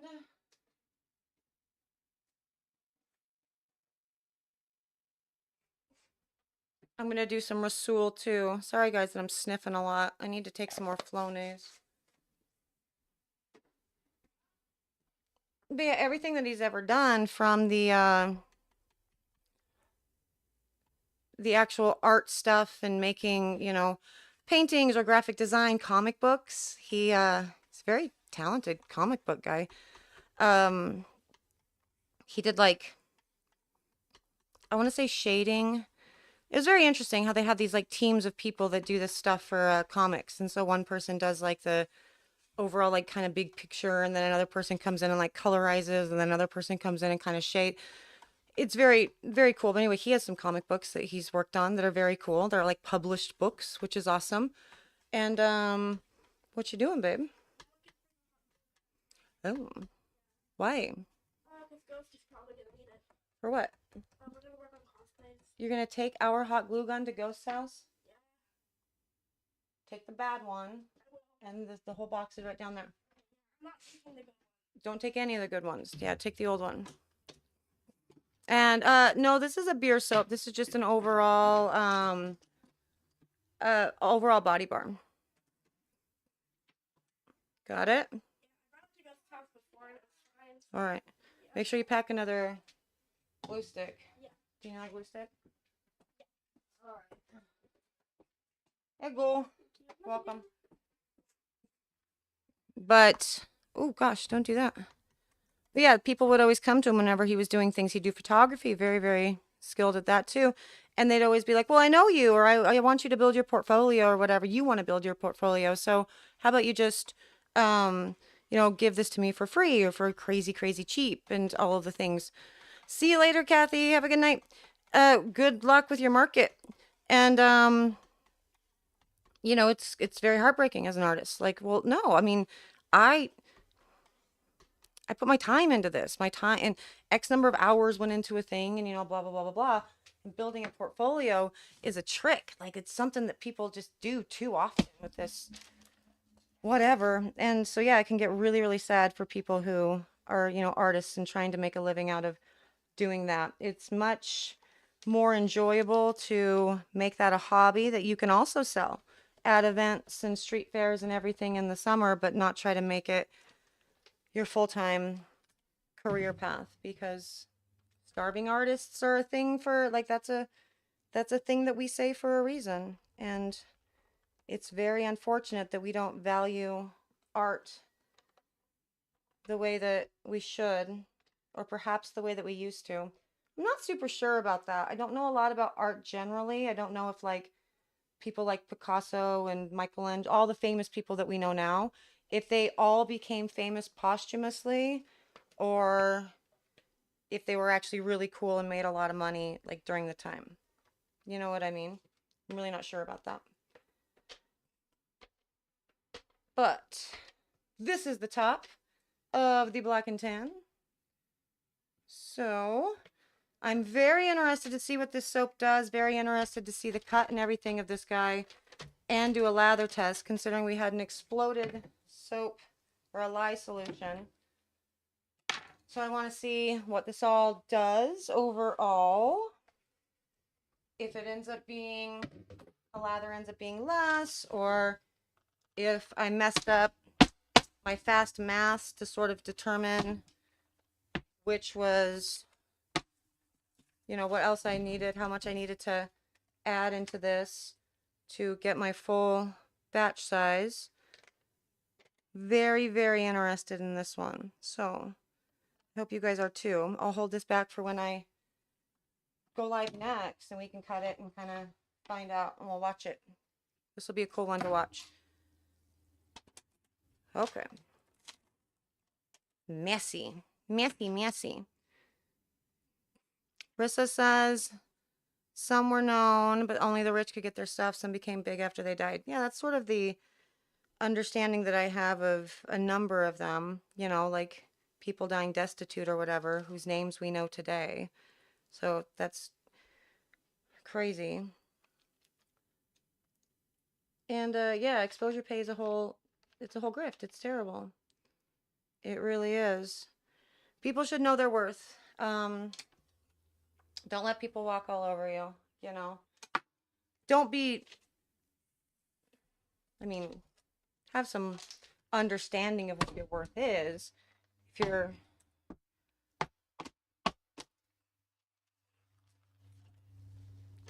never mind. My brain just went to Lori Vallow and I started thinking about arrogance and everything, because her trial's about to ramp up, a new trial, and she's just an arrogant person and she thinks she's worth everything in the world.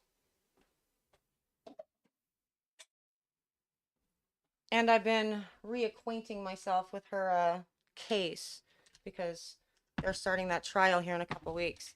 It's gonna be crazy.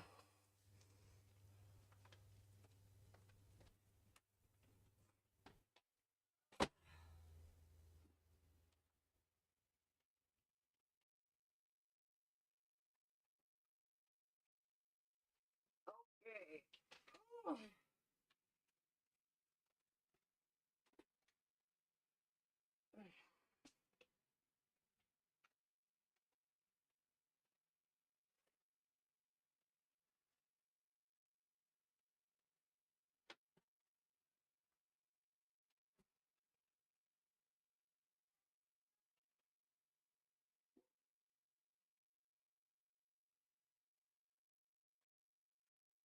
Oh. Oh, darn it. The music stopped playing again and I forgot to go do that. So now everybody's sitting in silence. Sitting in silence, silence is silence. Silence is never golden. I don't know why anyone would say that it's a lie. It makes me uncomfortable. Okay. That's still on? No? Alright, there you go. Okay. Do. Creative people are generally messy people? Yes, true. Well, she's not getting another trial, JJ. So the Lori Vallow thing is she's doing so she got found guilty for murdering her 2 kids and her lover's husband, her lover's wife. And now she's on trial in Arizona for murdering her 4th husband and her brother, who was the hitman, who we know did kill her 4th husband. Like, it's on body cam. He admitted to it. It was a self-defense thing. But he ended up dead, after he killed a bunch of people. And attempted murder of her niece's husband, who survived. Has the most wild 911 call ever. Brandon Boudreaux's 911 call is it's funny. I mean, it's sad. It's very sad, but he's also just genuinely like, I think I might have been maybe shot at, and like the 911 operator is just like, okay, like, why do you think that? And he's like, well, there's a hole through my window. And they're like, okay, lead with bullet. But he's like this Mormon guy who's like, who the hell is going to try to kill me? Whatever. They're all Mormons in all of this. And so, well, they were using the Mormon temple to be, anyway, it's a whole ass thing. But yeah, no, this guy was just like, why would anyone ever try to kill this very vanilla guy, And so I don't think his brain was registering that, oh yeah, no, that's happening. And he's alive, he survived, and so he will be testifying in his trial and all the jazz. And Lori Vallow, get this. 2 things. First, her surviving son, who I've been watching lately, her surviving son and her deceased daughter's aunt do podcasts. And they hate each other. And I find that to be very sad. But, whatever. Her surviving son, he claims that he got her permission for this, but I don't think he did at all. I don't think there's any shot.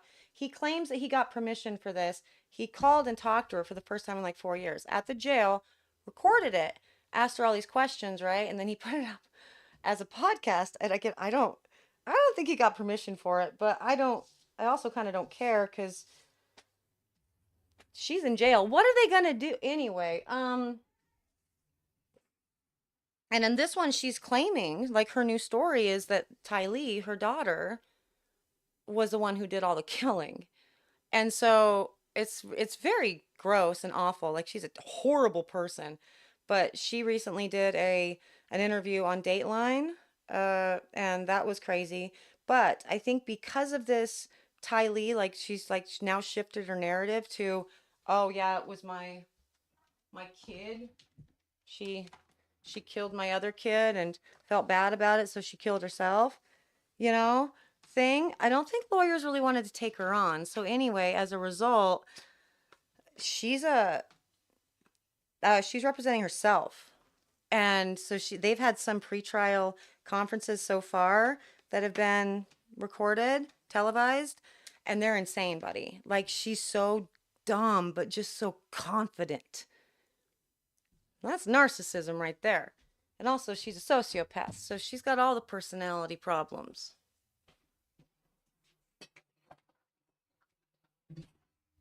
And so it's a foregone conclusion that she's, of course, going to be found guilty of all of this because she did it.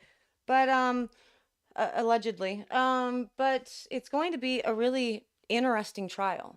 You know what I mean? Because she's representing herself, so it could be terrible.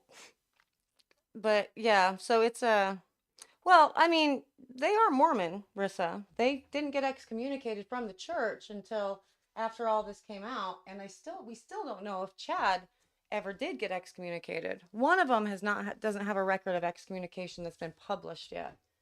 But yes, they are the people who have the ability to go off the rails.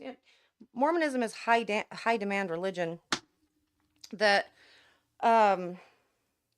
really requires a lot of their members and everything, and it's different from just a kind of regular run of the mill type of Christianity or whatever. And if you have the wrong mental acumen, you can take something like that with the religious, like, just fervor all the time and turn it into like a religiosity thing where you effectively have a psychotic break and you start losing. So that's what these people did. And we're still, Deseret Books was still selling Chad Daybell's books up until about, maybe 3 months before its trial. So that's uncomfy. But yeah, so they definitely went off the rails and kind of gave the religion as a whole a bad name. I like that Tim Ballard guy too. It was a bad year for LDS last year. Or a couple of years ago, I guess. But yeah, well, Parrot, that's an interesting people. Lori Vallow is a person who was in Arizona, Idaho, Hawaii, whatever. They're kind of part of it. They believed that they were her and her fifth husband, who became husband and wife because they murdered their spouses, were chosen by God to usher in the second coming effectively. I mean, it's a little bit different in like the LDS speak and whatever. It's a second coming. And so they did some things and killed some people. And that's their cope. That's what they claim. I don't really know that they did it. And yeah, people are like, for sure. Her cope with that because they were dismembered. Like one of them was dismembered, Ty Lee, and burned. She told her son, well, you know how she wanted to be cremated, right? It was horrible. Horrible. Seriously. Look up Scar if you're interested in listening to her thing. Look up Scar Wars podcast or Colby Cox. I don't know his last name. Just look up Kobe Lorivallo on YouTube and you should be able to get to his podcast. I don't think the actual channel is called Scar Wars Podcast, but it's what he does. And then the sister of her third husband, Joe, who was weirdly found in like, I don't know, weird. Anyway, she thinks that maybe his death was suspicious. Very interesting backstory for him. His sister's been doing a podcast and not like taking any money for it or anything. You know what I mean? She has a job. She's an analyst. She's just analyzing everything in all of this to like make sense of it all. She's been doing this for like 5 years. And so she has one called A Murderous Heart. That's her YouTube page name. And another called Analytics. And she'll just kind of break down and timeline all of the stuff. And so if you're interested in crazy deep dives about what's gone on with these people for really their whole life, but as it relates to this case for the last 5 years, that's a great, crazy place to check it. Read Molarity Question. Molarity Question. What's that? More singing. Molarity song. Oh, was it? I'm 90% sure Mr. Soapy's knows there'd be a penny on it and all the things. Was I singing? Was I singing? That's awesome. Okay. So yeah, no, they 100% don't pay attention to it. It's horrible. It's horrible. These people, when they meet their maker. Listen, I want to be a vampire, okay? Because I want to live forever. I don't think that there's enough time in the world or enough time in one life to learn everything that I want to learn, to see everything that I want to see, all the things. And so I want to be a vampire. But I I think they probably like really, really want to be a vampire. They want to find a way to stay on this earth forever so they don't have to meet their maker. Because the things that you just did in the name of God is like, it's horrific. But yeah, they're all, it's crazy. And so her case, her Arizona case is coming up in a couple weeks. And so that's what I've been kind of focusing on, refamiliarizing myself with that case. And she is arrogant. She thinks she's real cool. Why did my lights just turn off? I love that. Thank you. They're back on. That was weird. But, oh, when I restarted music, I didn't restart the music. I said I was gonna. Oh my God. I didn't realize that I was singing though. That's crazy. Okay. Home run. Touchdown.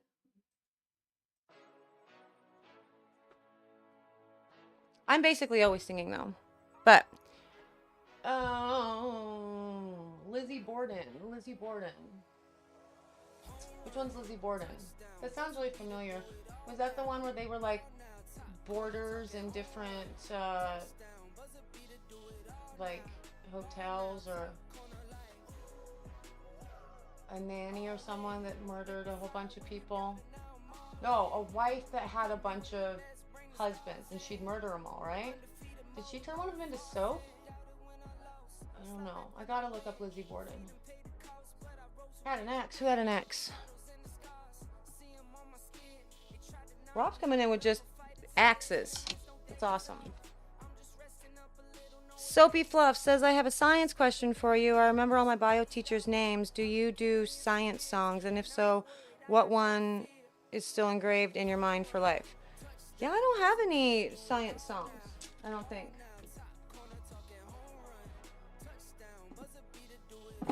No, I don't think we learned any songs for any of our science stuff growing up. I got a lot of religious songs. I can give you all the books of the Bible in a song. That's fun. I don't know where that information even came from though, but I have it.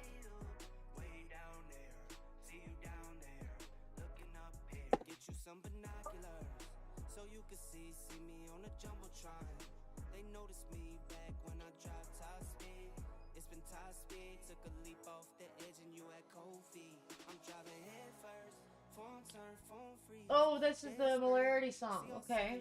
Oh, got it. I love it. Dissolve tune in AOH. Oh, yeah. So there were ones that did, that's right. There were ones that did soap stuff. That's crazy. Lizzie Borden took an axe, gave her father 40. What she seen, what she had done, she gave her mother 41. Damn. 40 whacks. When she saw what she had done, she gave her father 41. Wow, that's crazy. It's so rare that you find female, murderers like that too. It's wild. It doesn't happen a lot statistically. So, that's well, I guess it gives you pause. But also it could mean just nothing. But, oh, well, we do know the truth about OJ though, Soapy Fluffs. We do know he wrote a book titled If I Did It. I highly recommend you listen to it, but don't give the estate money. I mean, you can, I guess, because his kids are... Wait, no. Listen to it. Like, listen to it on Audible, because I think Ron Goldman's, like, family and Nicole Simpson's... Is that her name? Was her name Nicole Simpson? Still? But anyway, I think their family sued to actually get the rights and the money for those books. And so he wrote a book called If I Did It. And he basically says what he did. But he just said, if I had done it, I would have done it this way. You got to go check out the OJ book. It was wild. They called the case unsolved for Lizzie Borden. Never got convicted. That's crazy. I'm going to have to look that up. Yeah. Yeah, no, the OJ trial was a big deal. I was like, I don't know. Under 10. That trial went on for like over a year, right? They sequestered the jury for over a year. That's crazy. Like, they would never today. They would never. I mean, you don't even know where you live anymore after that. You know what I mean? Like, your whole family's moved on. You're not home for a year. You're not watching newspapers. You're not watching television. You're sequestered for an entire year. That crazy time. Or if not longer. It was an insane amount of time. And so, yeah, no, that was nuts. I remember being at like it was a party there was a judge that lived in our neighborhood. He was a 12th Circuit judge. And we were over at his house for a party because he lived like on the river, really beautiful. I don't know if it was like basketball or something going on that day. There may have been, I don't know. But anyway, I was in his office, and that's why I mentioned the judge, because he had a really pretty office. I liked being in his office, lots of books and stuff. Really beautiful view of the river. And the TV was on, and the car chase of OJ. And I couldn't look away. It was the most incredible thing I'd ever seen in my life, that whole thing unfolding. We'd never seen anything like that. It was nuts. OJ's blood was found near her blood pool, but they couldn't convict him because it was degraded or something. It was very interesting, the things that they did with that case, like up to and including using like sexism and what we see today as like revenge porn, right? In the prosecutor's ex-husband, like selling her nudes to a tabloid to further diminish and, make her some sort of villain and bad guy, like the moves that they went to sort of discredit the prosecution, I found to be very interesting in all of that. And it was I don't know, very, very interesting trial. I don't know. I guess I'd have to go back and actually watch the O.J. Simpson case before I like weigh in on whether or not justice was served. But I mean, like, justice obviously wasn't served, but did the justice system work, right? Because if the idea is when you go out, you're presenting the evidence, and the jury's job is to convict or not, is to determine your fate based on the evidence presented and nothing else, right? Did they do their job in that? I don't know. It's been a while since I've seen that case, but the one that stands out to me very obviously as, yes, the justice system did what it was supposed to do, was the Casey Anthony case. Like, of course she's guilty of at least partial involvement in her child's death. Like, she knows what happened to Kaylee, involved in some way. I firmly believe that. But her defense presented a very good case, and the prosecution didn't. And so the jury, I guess, decided based on the evidence in front of them, and per the evidence in front of them, she should have been found not guilty. And that sucks. Like, you got a bad prosecuting team, and this person who is obviously guilty of the most atrocious crime got to walk. But she's totally, like, out again. She's trying to do a thing now. Like, she's telling her story again, trying to make money and be relevant. She has been a loser ever since this happened, and like unable to make money and like exist and everything. So I do love that for all of us. So she's getting her, karma or whatever, or her punishment in some sort of way. But I'd prefer to see her behind bars. You killed a baby, or you knew what happened. I don't know. She definitely was involved in some way, allegedly, I think. But anyway. The cops made mistakes with OJ. Yeah, well. Yeah, I want to go back and look at that trial again. And all the jazz. Because they did some screwy stuff with the if you don't fit, if the glove doesn't fit, you must acquit thing too, right? Like they had him on, like they got him off his warfarin or whatever, his like blood thinners were or whatever. And so like his hands were super swollen and whatever, trying to put the glove on. Apparently. I don't know. It was all wild. Eliza, I have a question. I did make a clear melt and pour recipe and it wouldn't go hard. It refused to set up and it was all grainy. The outside set, but the inside was runny and weird. Why is that? Maybe you used too many solvents. You could, and so it's not gonna fully solidify, or you need to use some more alcohol and that can help burn out some of the stuff off. you can remelt and add some more of your firmer oils to it, and then see if you need to add some more alcohol as well, and it should set up. Again, that's the beautiful thing about soap. You can always go back and retry it, you know, remelt it, try it again, especially with melt and pour.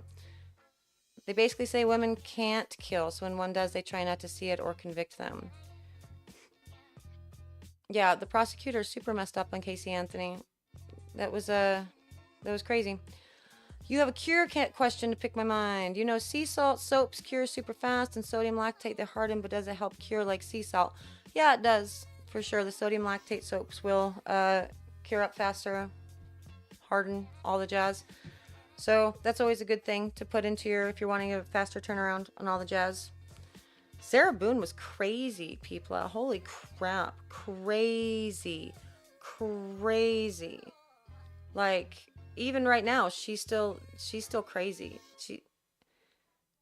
The way that she did her little, like, thing that she's presenting to the judge as far as her conviction, or, like, when he's sentencing her, and she's like, you know, I'm sorry that my boyfriend was abusive, and I'm sorry that all of these people didn't do anything about it. I'm like, you're so crazy. I really hope you just stay in jail forever. And she will. So there's that. Right, totally. That's right. It's still helping the evaporation. Yep. Oh yeah, we totally could have a whole night talking about crazy stuff. But it's almost 7. And I need to go make Mr. Soap and Clay dinner and make sure these kiddos are getting off to their sleepovers. I don't know if I was supposed to feed them beforehand, but I'm probably not gonna. But anyway, this was fun. Thanks for hanging out, guys. I hope you had a good time and all the jazz. I am going to go, and I think I'm probably going to do another live stream tomorrow. You'll get a video tomorrow and a live stream tomorrow. I don't see why I wouldn't do that. Yeah. All the things. Salt solution's a great thing to use when you don't have sodium lactate. It works. Yeah, they were playing hide and seek. Oh my god, like he got into this thing where just a couple crazy kids playing hide and seek, and oopsie, he died. Well, that could be, but you filmed it. You know, you filmed it on your phone, and you sounded gross when he's out there saying, Sarah, please, you're gross. You're a horrible person. Horrible person. Yeah, it's late, guys. But anyway, thank you for existing, for being you, for all the things, and I'll see you guys tomorrow for soapy fun, live fun, all the jazz. Yes. I'm going to take you back to the starting soon screen so I can go turn everything off.